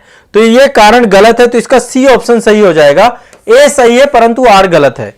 ए सही है परंतु आर गलत है, ध्यान रखना इस बात को। क्लियर है, स्पष्ट है। चलो, यूनानी लेखक जस्टिन के द्वारा सैंड्रोकोटस किसको कहा गया है, ये एक नाम लिया गया है। तो सैंड्रोकोटस शब्द मिलता है चंद्रगुप्त मौर्य के लिए। किसके लिए? चंद्रगुप्त मौर्य के लिए। ठीक है, युरा जो विदेशी है, आप सोचे देखिए कितना स्टैंडर्ड नाम दे दिया है ये, है ना। और विलियम जोन्स आपके जो पहले विद्वान थे, उन्होंने सैंड्रोकोटस की पहचान जो है चंद्रगुप्त मौर्य के द्वारा की गई थी। तो चंद्रगुप्त मौर्य को अलग अलग नाम दिया गया है। एरियन और प्लूटार्क के दो भी जो इतिहासकार है, इन्होंने चंद्रगुप्त मौर्य को एंड्रोकोट्स दिया है और इसने सैंड्रोकोट्स दिया है। तो ये अलग अलग नाम देखने को मिलते हैं। ठीक, चलिए आगे चलते हैं। डाइमेकस कब आया भारत में? यह भी आपका एक राजदूत था डाइमेकस, और यह भारत में आया था बिंदुसार के समय पे। ठीक है, बिंदुसार जो आपका चंद्रगुप्त मौर्य के बाद शासक था। तो सीरिया का राजा था एंटियोकस। कौन था? एंटियोकस, उसका दूत था ये एंटियोकस, सीरिया का राजा। उसके समय बिंदुसार से संबंध बहुत अच्छे थे। उसने डाइमेकस को अपना राजदूत बनाकर, अपना डिप्लोमेट बनाकर के बिंदुसार की राजसभा में भेजा था, और यह आपके मेगास्थनीज के स्थान पे आया था। इससे पहले मेगास्थनीज था आपका, मेगास्थनीज चंद्रगुप्त मौर्य के दरबार में था। मेगास्थनीज आया था चंद्रगुप्त मौर्य। इसकी पुस्तक है इंडिका। ये भी आपको इस मौर्य काल के बारे में प्रकाश डालती है पुस्तक। और एंटियोकस के द्वारा डाइमेकस को भेजा गया बिंदुसार की सभा में। ठीक है, ये भी दिमाग में बैठा के रखना है। ठीक है, अब एक क्वेश्चन पूछता है, अगला क्वेश्चन है आपका, निम्नलिखित में से किस मौर्य राजा ने दक्कन की विजय प्राप्ति की? देखो, 3 मौर्य राजाओं की बात ज्यादा की जाती है। सबसे पहला है आपका चंद्रगुप्त, इसकी बड़ी चर्चा होती है। दूसरा बिंदुसार दूसरे नंबर पे, और तीसरा अशोक। तो अब ये 3 शासकों के बारे में बहुत चर्चा रहती है। अब दक्षिण भारत किसने जीता, ये एक बड़ा प्रश्न है कि भाई दक्षिण भारत किसने जीता होगा। देखो, अशोक ने केवल एक युद्ध लड़ा है, वो है कलिंग का युद्ध। कलिंग को जीतने के बाद उसने क्या किया है, अपनी पूरी नीति ही त्याग दी है। उसके बाद उसने दक्षिण भारत का कहीं पर भी उसने अपने आप को, अपने अभियान को बढ़ाने की जगह उसने युद्ध नीति को छोड़ करके धम्म नीति प्रारंभ कर दी है। तो ऐसे में यह जानकारी मिलती है कि चंद्रगुप्त मौर्य ही वो शासक रहा होगा जिसने दक्षिण भारत में अभियान किया होगा। ठीक है, तो इसका सही ऑप्शन चंद्रगुप्त मौर्य है। चंद्रगुप्त मौर्य है, ध्यान रखिएगा। इसका सही ऑप्शन क्या है? चंद्रगुप्त मौर्य, क्योंकि अशोक के द्वारा केवल कलिंग, उड़ीसा वाले क्षेत्र में पूरा का पूरा अभियान किया गया था। अगला है राजूक। राजूक कौन थे? ये अधिकारी थे आपके, और ये अधिकारियों को अशोक के द्वारा स्थापित किया गया था। अशोक के द्वारा इनकी नियुक्ति की गई थी, और इनके पास राजस्व और न्यायिक दोनों प्रकार की पावर थी। ये आधुनिक डीएम की तरह थे। जैसे अभी डिस्ट्रिक्ट मजिस्ट्रेट का पोस्ट होता है ना, वैसे जिलाधिकारी के तौर पे अशोक के टाइम पीरियड पे इनको क्या किया गया, मौर्य शासन के अधिकारी हैं राजूक। तो ये भी आपको ध्यान रखना है। ठीक है, और ये आपको इसके बारे में पूरी जानकारी चौथे स्तंभ लेख में अशोक देता है, बताता है कि मैंने जिस प्रकार से कोई माता पिता अपने बच्चे को किसी जो है धात्री के हाथों में दे देता है, उसी प्रकार से मैंने अपने ग्रामीण जनता को राजूकों के हाथ में दे दिया है। राजूक जो है, तो राजूक आपके आधुनिक जिलाधिकारी की तरह इनके पास पावर होती थी, और ये तो अशोक के टाइम पीरियड पे एक बड़े अधिकारी के तौर पे थे। ठीक है, नेक्स्ट है अशोक के शिलालेखों में प्रयुक्त भाषा कौन सी है? तो यहां पर देखिए दोनों प्रकार की भाषा प्रयोग की गई है, प्राकृत भी की गई है, खरोष्टी भाषा का भी प्रयोग किया गया है। ठीक है, उसके कुछ अभिलेख ऐसे हैं जो कि खरोष्टी भाषा में भी है। मैंने अशोक के अभिलेख बताए हैं आपको। ठीक है, सहबाजगढ़ी का अभिलेख और मानसेहरा का अभिलेख, ये दो अभिलेखों की लिपि आपकी किसमें है? खरोष्टी में। ठीक है, बाकी के अभिलेख आपके ब्राह्मी लिपि और प्राकृत भाषा में है, ब्राह्मी लिपि और प्राकृत भाषा में है। ठीक है, तो इसका सही आंसर आपका प्राकृत। ठीक है, भाषा कौन सी है? प्राकृत। लिपि कौन सी है? ब्राह्मी। दो आपके जो ध्यान रखना है, दो आपके कौन से हैं? सहबाजगढ़ी और मानसेहरा। सहबाजगढ़ी, देखो अशोक के अभिलेखों को तीन भागों में बांटते हैं, पहला शिलालेख, दूसरा स्तंभलेख, तीसरा गुहालेख। शिलालेख, स्तंभलेख, गुहालेख, शिलालेख, स्तंभलेख, गुहालेख, शिलालेख, स्तंभलेख, गुहालेख। ध्यान रखना इस बात को। ठीक है, तो इसमें से जो आपके जो विभिन्न शिलालेख हैं वो 8 स्थानों में पाए गए। 14 शिलालेख हैं इसके, 14 शिलालेख सहबाजगढ़ी में, मानसेहरा में, कलसी में, गिरनार में, धौली में, जौगढ़ में, एर्रागुड़ी में, सोपारा में। ये मैंने एक प्रॉपर एक क्लास में बताया था। इसमें मानसेहरा और सहबाजगढ़ी के खरोष्टी भाषा में, जो कि अरमाइक लिपि से प्रभावित हैं आपके।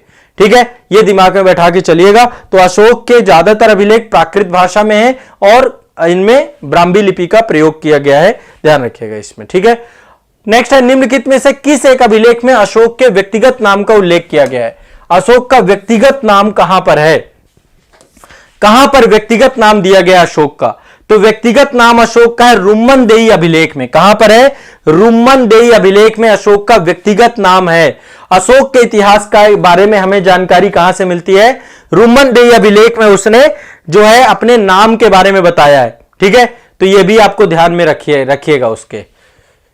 ठीक है, क्लियर है, स्पष्ट है? नहीं, रुम्मनदेही नहीं है। रुम्मनदेही में तो लुम्बिनी की यात्रा है आपकी, मास्की है। यहां पे देखिए 3-4 अभिलेख हैं जिसके बारे में जानकारी मिलती है, मास्की, गुर्जरा, नेतूर और, ठीक है, मास्की, गुर्जरा, ठीक है, मास्की अभिलेख, गुर्जरा अभिलेख, नेतूर अभिलेख, नेतूर अभिलेख, और एक अभिलेख और है जिसका नाम है उडेगोलम, उडेगोलम और मास्की। इन 4 अभिलेखों में अशोक का नाम मिलता है। ठीक है, पियदस्सी के बारे में जानकारी मिलता है। देवा नाम पियदस्सी अपने आप को वो अभिलेखों में चर्चा करता है।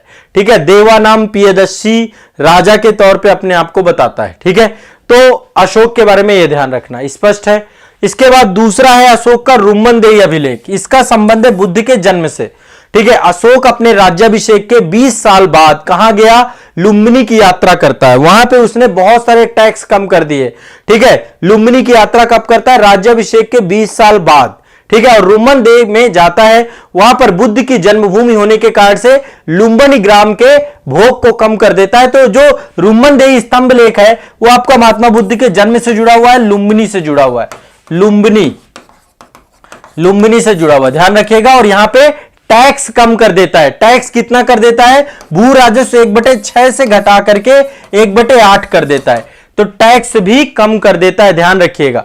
ठीक है, और यहां पे भोग कर माफ कर दिया जाता है, विलासिता कर माफ कर दिया जाता है पूरी तरीके से। इसके बाद कलिंग युद्ध के बारे में जानकारी कहां से मिलती है? कलिंग युद्ध की विजय, उसकी क्षतियों का वर्णन अशोक के द्वारा किस शिलालेख में किया गया है? तो सिंपल सा है, इसके लिए 13वां शिलालेख है, रट जाना इस बात को। कलिंग युद्ध के बारे में जानकारी कहां मिलती है? 13वें शिलालेख में। अशोक के राज्यकाल की सबसे बड़ी घटना, अशोक ने युद्ध नीति को त्याग दिया, धम्म नीति को किया। ठीक है, तो कलिंग के युद्ध को लेकर एक प्रॉपर मैंने क्लास ली है आपकी, है ना, वो उसका वीडियो आजाद अकेडमी के यूट्यूब चैनल पे पड़ा हुआ है, आप देखना चाहो तो वहां पे देख सकते हैं। तो अशोक के शासनकाल के 8 साल बाद हुई थी यह घटना, 8 वर्ष बाद, शासनकाल के 8 वर्ष बाद यह घटना घटी थी आपकी। कौन सी घटना? कलिंग का युद्ध। ठीक है, इसके बाद अशोक को बहुत दुख, पीड़ा, शोक, संताप हुआ। उसने युद्ध के मार्ग को ही छोड़ दिया और धम्म के मार्ग को अपना लिया। तो अशोक ने धम्म नीति, युद्ध नीति के जगह धम्म नीति दी, धम्म का संदेश दिया। तो अशोक का धम्म वास्तव में क्या था? अशोक का धम्म जो है एक नैतिक संहिता थी। क्या था? नैतिक संहिता, मानवता से भरी हुई संहिता, जो कि मानवता के लिए थी। ठीक है, तो यहां पे राजा के प्रति वफादारी था? नहीं था, राजा के प्रति वफादारी नहीं था। शांति और अहिंसा ये तो था ही उसका, बड़ों का सम्मान ये भी उसी में सम्मिलित था, धार्मिक सहनशीलता ये भी था। लेकिन इनमें से देखा जाए तो ये वास्तव में देखा जाए तो क्या एक नैतिक संहिता थी, नैतिक संहिता, जिसमें सब कुछ जुड़ता है, जिसमें मानवता को सबसे ऊपर रखा गया, मानवता को सर्वोपरि रखा गया और मानवता के हिसाब से व्यक्ति के लिए बहुत सारी चीजें, पाप नहीं करना चाहिए, कल्याण करना चाहिए, दान दया करनी चाहिए, सत्य बोलना चाहिए, पवित्रता से रहना चाहिए, मधुर स्वभाव होना चाहिए, साधुता बनाए रखना चाहिए, ये सारे संदेश उसने दिए। ठीक है, सभी प्रकार के संदेश, शांति, अहिंसा, सत्य, सबका संदेश उसने अपने धम्म में दिया। ठीक है, तो ये कोई धर्म नहीं था बल्कि जीवन जीने की एक पद्धति थी जो कि मानवता पर आधारित थी। ठीक है, एक संदेश था। क्लियर है, स्पष्ट है, ये क्लियर है। अब देखिए यहां पर एक चीज और ध्यान रखें, एक क्वेश्चन पूछा जाता है कि अशोक के द्वारा किस अभिलेख में जो है पता चलता है कि पारंपरिक अवसरों पर पशु बलि पर रोक लगाई गई है। ठीक है, ऐसा लगता है कि पाबंदी पशुओं के वध पर थी। किस अभिलेख में पता चलता है अशोक के? तो यह अशोक का पहला अभिलेख है। पहले ही शिलालेख में पशु बल पर निषेध की बात की गई है। ठीक है, बताया गया है कि कोई भी जीव होगा उसको किसी भी उत्सव में उसको खत्म नहीं किया जाएगा। ठीक है, तो यहां पर पहले जो है उत्सवों में जीव जंतुओं को मारा जाता था, उसको पूरी तरीके से पहले शिलालेख में पशु बलि की निंदा की गई। क्या की गई? पशु बलि की निंदा, ध्यान रखना है। नेक्स्ट है, निम्नलिखित में से प्राचीन अभिलेखों में से कौन सा एक खाद्यान्न को देश के संकट काल में उपयोग हेतु सुरक्षित रखने के बारे में प्राचीनतम शाही आदेश है? मतलब कि जब आपातकाल पड़े तो आपातकाल के दौरान पे क्या करना चाहिए? आपातकाल के दौरान पे हमें क्या करना चाहिए? खाद्यान्न को बफर स्टॉक के तौर पे रखना चाहिए। तो अकाल के समय के लिए आपको राहत कार्य के लिए खाद्यान्न रखना चाहिए। इसके बारे में जानकारी मिलती है शाहगौरा ताम्रपत्र से। शाहगौरा कहां पर है आपका? गोरखपुर जिले में है। तो गोरखपुर जिले के शाहगौरा ताम्रपत्र से हमें यह जानकारी मिलती है कि अशोक जो है उसने अपने एक अभिलेख में लिखवाया कि अकाल के समय पर राहत कार्यों में हमें क्या करना चाहिए कि खाद्यान्न को सुरक्षित रखना चाहिए ताकि हम आपदा राहत में बहुत तेजी से काम कर सकें। ठीक है, नेक्स्ट है, मौर्य काल को 7 वर्गों में विभाजित करने का विशेष उल्लेख किसके द्वारा किया गया? तो इसके बारे में जानकारी आपको मिलती है मेगास्थनीज की पुस्तिका है इंडिका। इंडिका में मौर्य काल में जो समाज था वो 7 वर्गों में विभाजित था। दार्शनिक, कृषक, पशुपालक, कारीगर, योद्धा, निरीक्षक और सभासद। फिर से एक बार बता रहा हूं, दार्शनिक, कृषक, पशुपालक, कारीगर, योद्धा, निरीक्षक और सभासद। तो मेगास्थनीज ने ये 7 वर्गों में समाज को बांटा है। उसने कहा दास प्रथा को लेकर कोई उल्लेख नहीं किया उसने, और उसने ये भी बोला है कि बहुत सारे लोग थे जो कि इंटरकास्ट मैरिज, मतलब लोग अपने जाति के बाहर विवाह नहीं कर सकते थे और ना ही अपने जाति से बाहर का पेशा कर सकते थे। तो जाति प्रथा तो थी पर दास प्रथा जैसी कोई व्यवस्था की चर्चा मेगास्थनीज की इंडिका में नहीं मिलती है, और 7 भागों में समाज को विभाजित करता है। ठीक है, ये भी ध्यान रखिएगा। नेक्स्ट है, एक मोस्ट इंपॉर्टेंट टॉपिक है, गिरनार क्षेत्र में जल संसाधन की व्यवस्था किसने की? ये बड़ा क्वेश्चन पूछता है, सुदर्शन झील से जुड़ा हुआ क्वेश्चन है, ध्यान रखिएगा। इसमें बहुत सारे शासकों के नाम आते हैं, मैं नाम लिखता हूं एक बार। सबसे पहले इसको निर्माण करवाया चंद्रगुप्त मौर्य ने।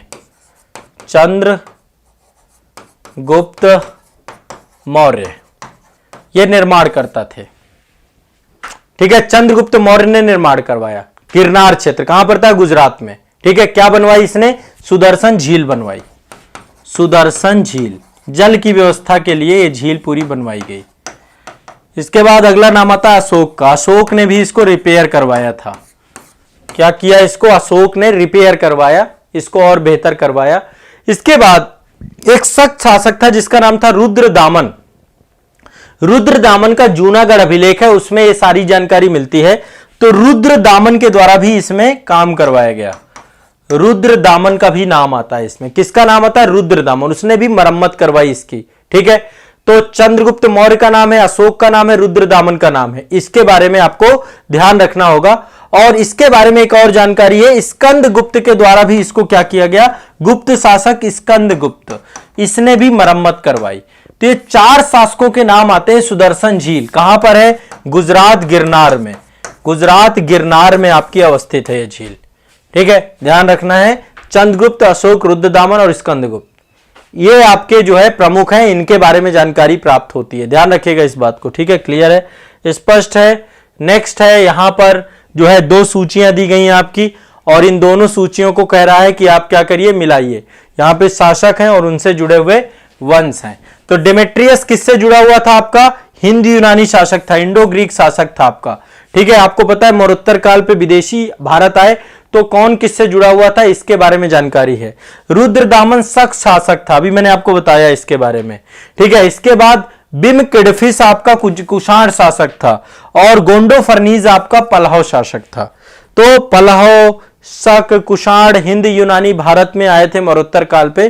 तो ये आपके शासकों के नाम हैं जो हमें पता होने चाहिए। ठीक है, डेमेट्रियस आपका क्या था, हिंद यूनानी शासक था। डेमेट्रियस हिंद यूनानी शासक, यानी ए का 3 सही है, तो इसका सी सही होगा, सी नंबर, सी सही होगा। नेक्स्ट है, इनमें से किसने सर्वप्रथम व्यापक पैमाने पर स्वर्ण मुद्रा का प्रचलन किया, मतलब सबसे पहले स्वर्ण मुद्रा सबसे ज्यादा किसके द्वारा चलाई गई। तो स्वर्ण मुद्रा को लेकर देखिए, सबसे पहली स्वर्ण मुद्रा तो हिंद यूनानियों के द्वारा चलाई गई, लेकिन सबसे ज्यादा स्वर्ण मुद्रा सबसे व्यापक पैमाने पर चलाने का काम किया बिमकिडफिस, ये कुषाण शासक है।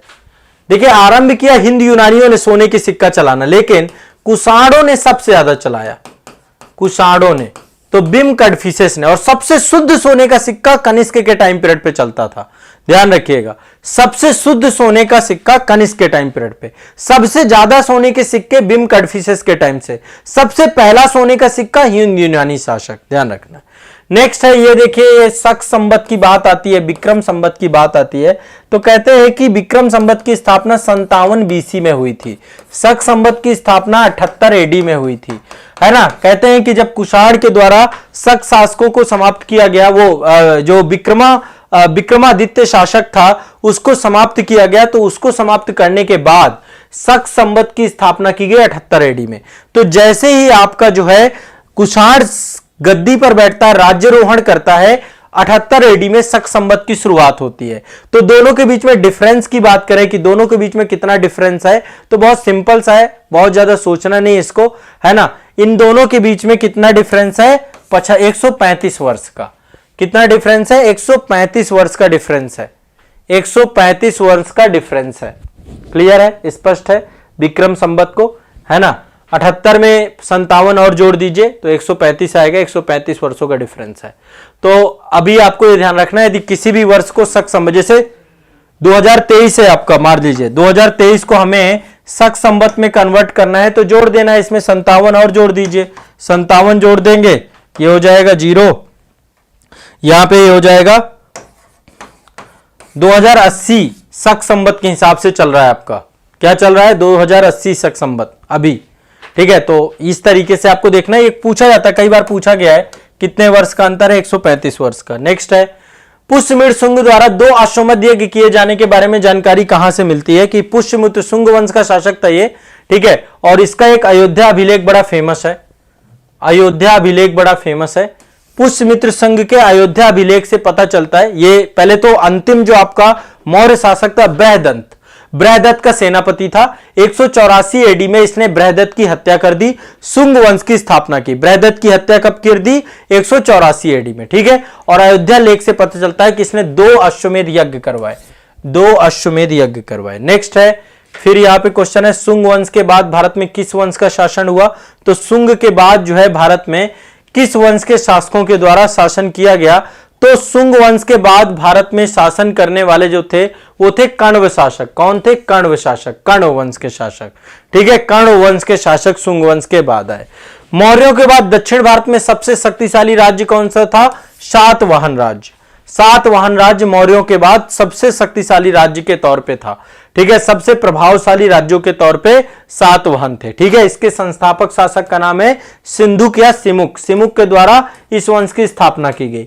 गौतम पुत्र सतकर्णी, वशिष्ठी पुत्र पुलमामी, ये सारे के सारे शासक थे। ठीक है, ध्यान रखिएगा। तो कर्ण वंश का अंतिम शासक था सुशर्मा, उसको समाप्त करके सातवाहन वंश की स्थापना दक्षिण भारत में सिमुक के द्वारा की गई। ठीक है, यह भी आपको ध्यान रखना है, स्पष्ट है। यहां पे कूट दिए गए हैं आपके, और लिखा गया है कि नीचे दिए गए कूटों के बारे में बताइए भाई कौन किससे जुड़े हुए हैं। अब देख रहे हो बहुत फास्ट चल रहे हैं हम लोग। ठीक है, फास्ट से सब रिवीजन है, रिवीजन इसी तरीके से करवाना होगा। आप लोग इत्मीनान से बस एक बार सुनते जाओ, चीजें हो जाएंगी। गंधार कला कुषाण से जुड़ी हुई है, कुषाणों के टाइम पीरियड पे गंधार मथुरा कला, ये मूर्ति कला से जुड़ी हुई कला है।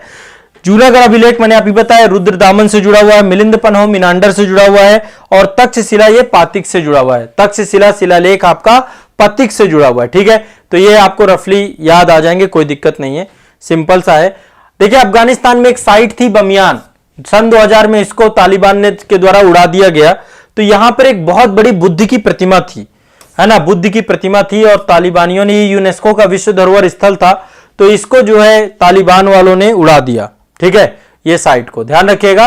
बमियान की पहाड़ियां थी, उनको काट करके पूरी की पूरी बड़ी सी साइट बनाई गई थी। तो अफगानिस्तान में तालिबान शासन के द्वारा इस प्रतिमा को नष्ट कर दिया गया। नेक्स्ट है खारवेल राजा, नाम कहां से जुड़ा हुआ है? तो खारवेल राजा जो आपका है, इसका नाम जुड़ा हुआ है हाथी गुफा अभिलेख से। कहां से जुड़ा हुआ है? हाथी गुफा अभिलेख के द्वारा। चेदी वंश का शासक है आपका खारवेल का, किस वंश का? चेदी वंश का शासक है। उड़ीसा वाले क्षेत्र में इसका राज्य था। भुवनेश्वर वाले क्षेत्र में उदयगुरी की पहाड़ियों के पास हाथी गुफा अभिलेख इसने बनाया है। इस अभिलेख में खारवेल के इतिहास के बारे में जानकारी मिलता है। और खारवेल शासक जो था यह जैन धर्म से जुड़ा हुआ था। किससे? जैन धर्म के साथ जुड़ा हुआ था, जैन धर्म को संरक्षण दे रहा था। ठीक है, यह ध्यान रखना है। निम्नलिखित में से किसने 4 अश्वमेध यज्ञ किया? अभी मैंने 2 के बारे में बताया था, अयोध्या अभिलेख से पुष्यमित्र शुंग के बारे में जानकारी मिलती है। 4 अभिलेख करवाने का जानकारी मिलती है प्रवर सेन। ठीक है, प्रवर सेन प्रथम के द्वारा 4 अश्वमेध यज्ञ करवाए गए। कौन था ये? वाकाटक वंश का शासक था। किस वंश का था? वाकाटक वंश का शासक। वाकाटक वंश का शासक था आपका। ठीक है, वाकाटक वंश का शासक था प्रवर सेन। तो इसने जो है आपके 4 अश्वमेध यज्ञों का संपादन किया, वैदिक यज्ञ भी करवाए। प्रवर सेन जो है आपका ये, इसके द्वारा एक पुस्तक भी लिखी गई थी, सेतु बंधु। सेतु बंधु, ठीक है, ये पुस्तक इसके द्वारा लिखी गई, सेतु बंधु। ठीक है, ध्यान रखना है। भारत का नेपोलियन किसे कहा जाता है? रटा रटाया क्वेश्चन है। समुद्रगुप्त को भारत का नेपोलियन कहा जाता है। इसने दक्षिण भारत के पूरे क्षेत्रों को विजय किया। तो एक पुस्तक, एक इतिहासकार है विसेंट स्मिथ, क्या नाम है? Vincent Smith. उनकी एक पुस्तक है अर्ली हिस्ट्री ऑफ इंडिया, उसमें समुद्रगुप्त की वीरता के लिए इन्होंने इसको भारत का नेपोलियन कहा था। ठीक है, चलिए ध्यान रखिए। वैसे नेपोलियन से बहुत पहले थे ये, तो नेपोलियन को बोलना चाहिए कि ये भारत का समुद्रगुप्त था, लेकिन लिखा एक यूरोपियन था, तो वो पक्षपात तो दिखता है, वो पक्षपात तो होगा ही। नेक्स्ट है इलाहाबाद का स्तंभ लेख, किससे जुड़ा हुआ है? देखो इलाहाबाद के किला में आपका इलाहाबाद स्तंभ लेख है। वैसे अशोक का भी लेख है, लेकिन ये अशोक से भी जुड़ा हुआ है, समुद्रगुप्त से भी जुड़ा हुआ है। ठीक है, इलाहाबाद में अशोक स्तंभ है, समुद्रगुप्त की प्रयाग प्रशस्ति है, यहां पर हरिसेन के द्वारा लिखी गई है। जो कुछ भी समुद्रगुप्त ने युद्ध किया और उनको जीता, उन सब के बारे में जानकारी हरिसेन ने लिखा है। हरिसेन इसका दरबारी कवि था, उसने प्रयाग प्रशस्ति, इसकी प्रशंसा यहां पे लिखी है। ठीक है, प्रयाग प्रशस्ति लिखी है और इसके बारे में जानकारी यहां पर हमें देखने को मिलती है। तो ये आपका अशोक से भी जुड़ा हुआ है, समुद्रगुप्त से भी जुड़ा हुआ है, इसलिए यहां पे आंसर थोड़ा सा डिबेटफुल हो जाएगा, आयोग समझे इसके लिए। नेक्स्ट आगे चलते हैं। समुद्रगुप्त के प्रयाग प्रशस्ति वाले स्तंभ पर निम्नलिखित में से किसका किसका लेख मिलता है? देखो यहां पर एक चीज ध्यान रखिएगा, आपको पता है आगरा, वो अकबर का किला है आपका, प्रयाग के पास ही अकबर का किला है। तो अकबर के किले पर ही अशोक का स्तंभ है, कौशांबी से लाकर के इलाहाबाद में लगाया गया। इलाहाबाद के किले पे कौशांबी से लाकर के लगाया गया है। ठीक है, और यहां पर आपका जो जानकारी किसके? समुद्रगुप्त की प्रयाग प्रशस्ति है, समुद्रगुप्त के हरिसेन ने पूरी की पूरी कहानी लिखी है, वहां पर खुदवाया है। इसके बाद यहां पर जहांगीर का भी एक अभिलेख मिलता है, इसी अभिलेख में जहांगीर का अभिलेख है, रानी का अभिलेख है, अशोक के द्वारा ये अशोक का भी अभिलेख है यहां पे। तो ध्यान रखिएगा जहांगीर, अब देखो कौन कौन जुड़ जाएगा? प्रयाग प्रशस्ति, ये समुद्रगुप्त जुड़ गया इससे, समुद्रगुप्त, जहांगीर, ठीक है, समुद्रगुप्त और अशोक, इन 3 शासकों से जुड़ा हुआ है आपका ये। ठीक है, ध्यान रखना, इससे क्वेश्चन पूछता है। नेक्स्ट है, एक आया था फायान। देखो मेगास्थनीज आया था चंद्रगुप्त मौर्य के टाइम पीरियड पे, चंद्रगुप्त मौर्य शासक है वो। फायान कब आया? फायान गुप्त काल में आया, चंद्रगुप्त विक्रमादित्य के टाइम पीरियड पे आया। ठीक है, तो इसने जो है फायान ने बताया कि पाटलिपुत्र में जो धनिक वर्ग था उसके द्वारा एक बहुत बड़ा अस्पताल बनाया गया था, जहां पे निशुल्क दवाएं होती थी, निशुल्क चिकित्सा होती थी, निशुल्क भोजन होता था। तो ये पाटलिपुत्र में आपका एक बड़ा अस्पताल का उल्लेख इसने किया। ठीक है, कि फायान ने बताया कि भारत में एक बड़ा अस्पताल था पाटलिपुत्र में। ठीक है, इसके बाद सिंचाई कर को लेकर के, ठीक है, चलिए बहुत बढ़िया, आप लोग बहुत अच्छा पेशेंस दिखा रहे हैं, बहुत अच्छा लग रहा है, आप लोग साथ दे रहे हैं। देखो आप लोग हैं तो फिर एनर्जी बनी रहती है, आप लोग इस तरीके से अप्रिशिएट कर रहे हैं, मुझे बहुत अच्छा लग रहा है। प्राचीन भारत में सिंचाई कर को क्या कहते हैं? तो देखिए प्राचीन भारत में सिंचाई कर के अलग अलग नाम थे, ठीक है, हर जगह पे अलग अलग नाम इसको कहा जाता है, हर शासन काल में अलग अलग नाम था, कई सारे नामों से इसको जाना जाता है। एक नाम तो इसका था विदक भागम, सिंचाई कर को विदक भागम। दूसरा नाम था इसका उदक भाग, उदक भाग, उदक भाग, ठीक है। तो वैसे सिंचाई कर तो क्या था आपका, विदक भागम या उदक भाग, ठीक है। ये क्या था, हिरण्य, हिरण्य आपका मौर्य काल में लिए जाने वाला नगद टैक्स था, नगद कर था आपका, सिंचाई कर नहीं है बल्कि ये नगद कैश के तौर पे इसको लिया जाता था, ठीक है।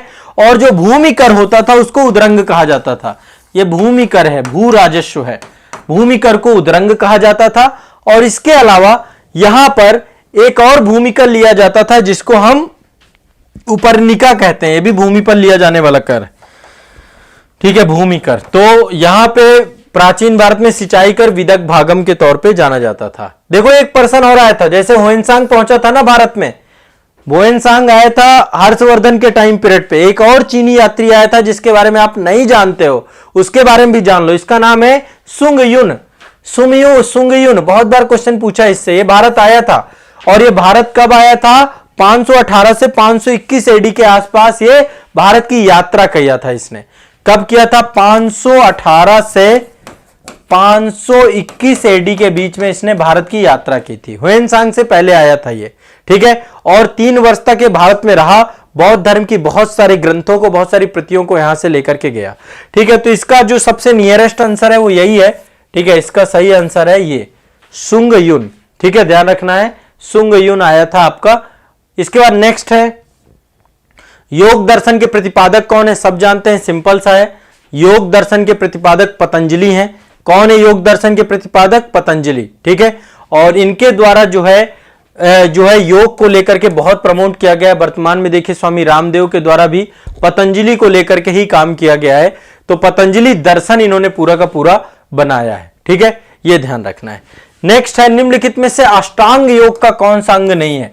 देखिए अष्टांग योग हम लोग करते हैं, सभी लोग जो आप लोग योग करते हैं, तो पतंजलि के द्वारा ही जो योग आपका डेवलप किया गया है, जो योग के बारे में बताया गया है, इसमें से 8 चीजें हैं, यम, नियम, आसन, प्राणायाम, प्रत्याहार, धारणा, ध्यान, समाधि, टोटल 8 हैं आपकी। फिर से एक बार रिपीट कर रहा हूं, यम, नियम, आसन, प्राणायाम, प्रत्याहार, धारणा, ध्यान, समाधि। सबसे अंतिम अवस्था कौन सी है आपकी, समाधि है।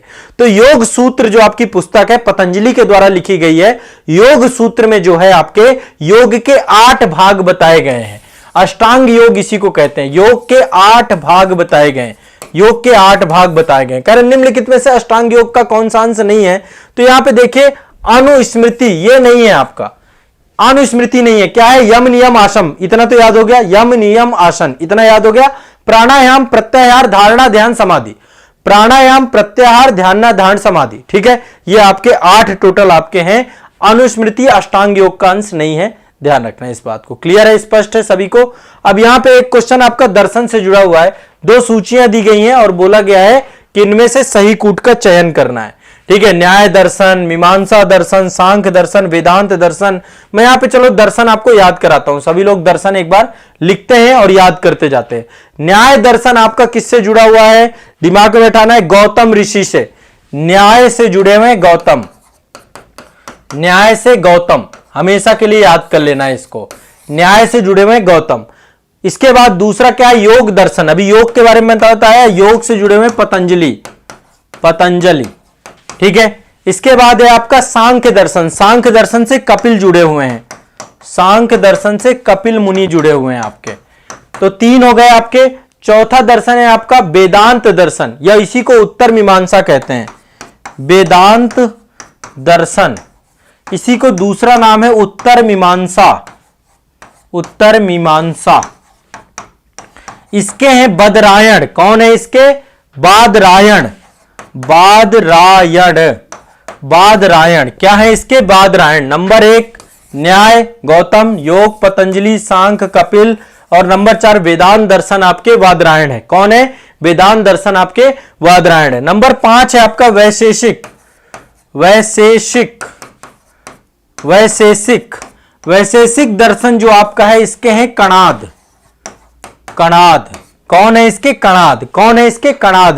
कणाद मुनि है। कौन है वैशेषिक के? कणाद मुनि। कौन है वैशेषिक के? कणाद मुनि। न्याय के गौतम है। ठीक है, अब इसके बाद छठवां है पूर्व मीमांसा। पूर्व मीमांसा, पूर्व मीमांसा दर्शन। पूर्व मीमांसा दर्शन के हैं आपके जैमिनीय। जैमिनीय। अब ये रट जाओ, 6 के 6 आपके पूरे रट जाने हैं आपके।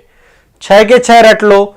न्याय दर्शन के गौतम है आपके, न्याय दर्शन गौतम, योग के पतंजलि, सांख्य के कपिल, वेदांत या उत्तर मीमांसा बदरायण, वैशेषिक दर्शन के करांट, पूर्व मीमांसा जैमिनी। ठीक है, तो न्याय दर्शन तार्किक चिंतन पे जुड़ा हुआ है आपका। मीमांसा में वैदिक अनुष्ठानों की बात की गई है। सांख्य दर्शन जो आपका है, सांख्य दर्शन में वास्तविक ज्ञान की बात की गई है। वेदांत दर्शन में अध्यात्म की बात की गई है, आत्मज्ञान की बात की गई है। ठीक है, तो ये आपको ध्यान रखना है। यहां पे अब सिंपल सा है, आपको क्लियर हो जाएगा। ठीक है, यहां पे देखो, अब सिंपल सा आप यहां से क्लियर कर लो। बहुत ज्यादा कह रहा है निम्नलिखित में से मोक्ष प्राप्त करने के इन्होंने तरीके क्या क्या बताए हैं। तो न्याय दर्शन में तार्किक चिंतन की बात की गई है। किसकी बात की गई? तार्किक चिंतन की।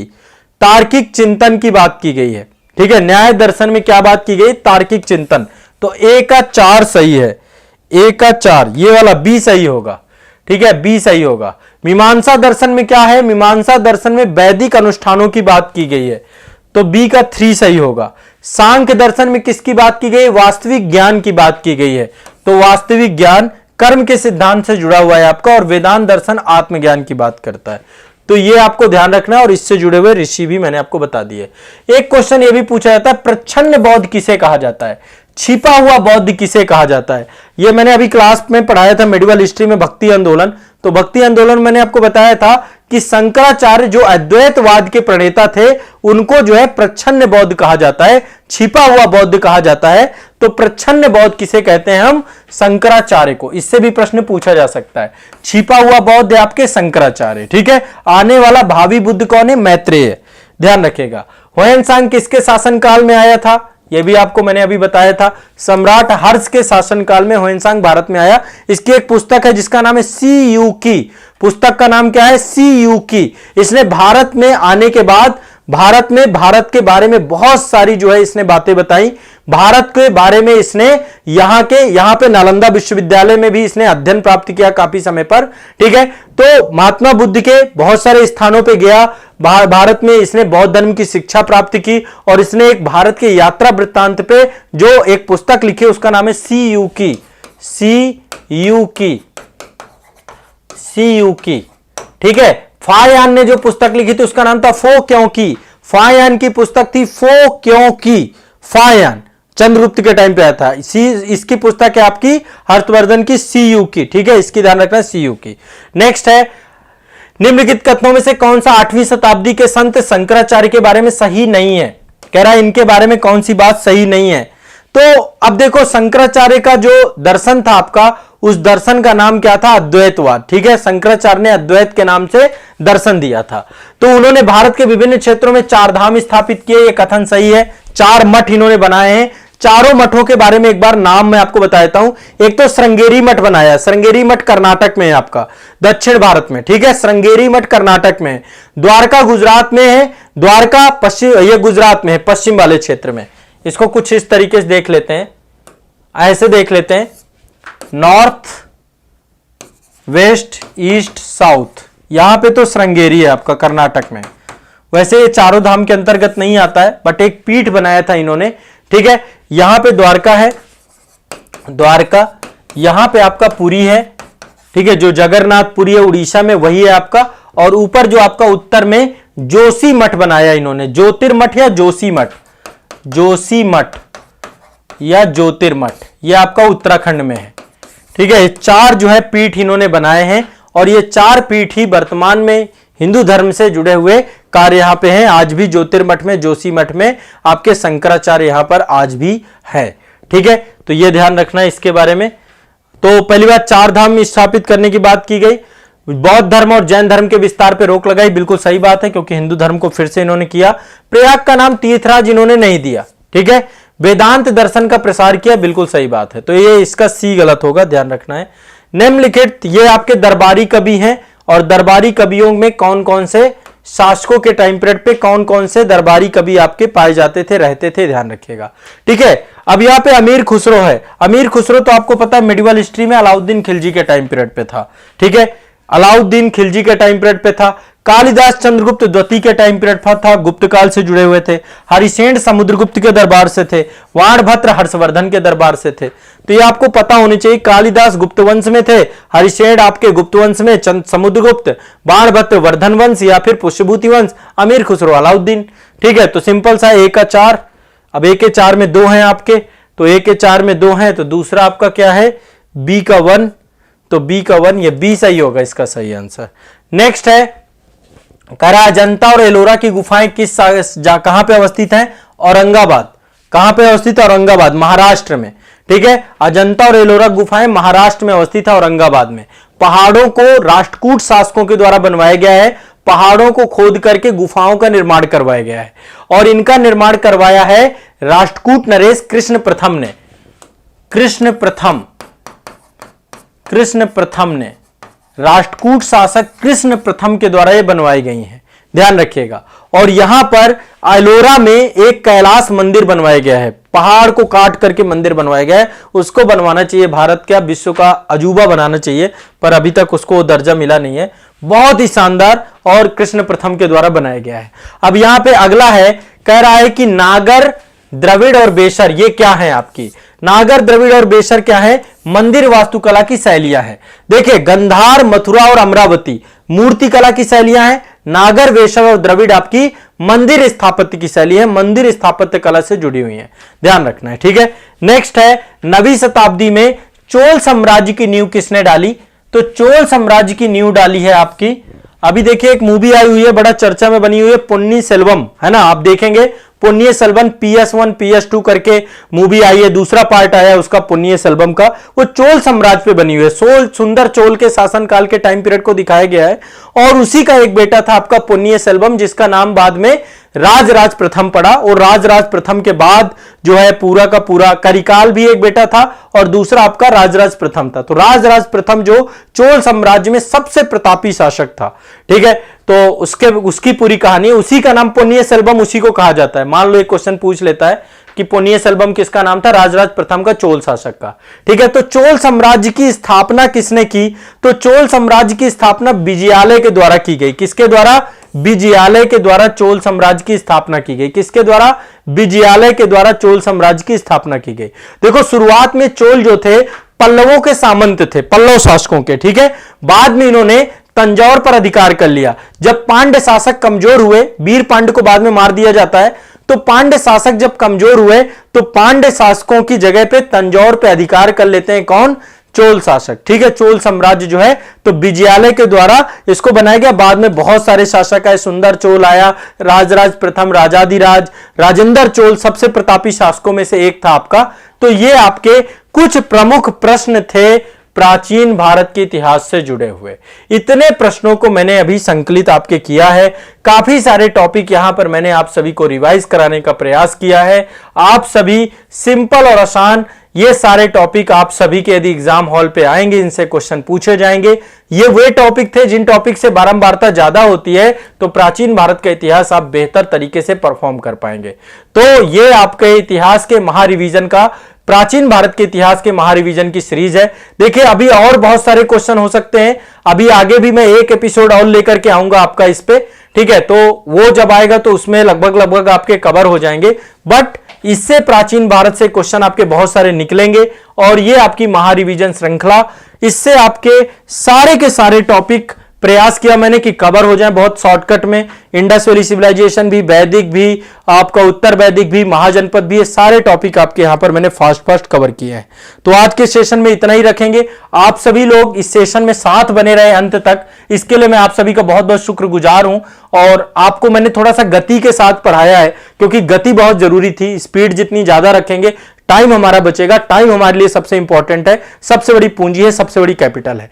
तो आप सभी को इस सेशन को सब तक पहुंचाना है, सब तक भेजना है। ये मेरा आप लोगों से प्रॉमिस है कि आगे भी, अभी प्राचीन भारत है, अभी इसके बाद इसकी अगली श्रृंखला मध्यकालीन भारत है, आधुनिक भारत है, भारत की राज्य व्यवस्था है, विश्व का इतिहास, विश्व का भूगोल है, भारत का भूगोल है। इन सबसे क्वेश्चन आप सभी को मैं लेकर के आऊंगा सिलेक्टिव, जो कि आपके एग्जाम में पूछे जरूर जाएंगे। ठीक है, ये मेरा प्रॉमिस है। आप सभी अपना प्रॉमिस पूरा करिए, पढ़िए इसको पहले तो, और अपने दोस्त को भी बताइए, उसको भी पढ़ने के लिए प्रेषित करिए। ठीक है, तो चलिए, ये आप सभी के लिए एक शानदार मेरे तरफ से प्रस्तुति आप सभी के लिए मेरे द्वारा की गई है। आप खूब अच्छे से रिवाइज करिए, खूब अच्छे से पढ़िए, इंटायर वीडियो सेशन जरूर देखिए, ताकि उससे आपका पूरा का पूरा कवर हो जाए। ठीक है, चलिए मिलते हैं अगले अंक में। अगले अंक में पढ़ेंगे अब आगे के टॉपिक को। ठीक है, चलिए।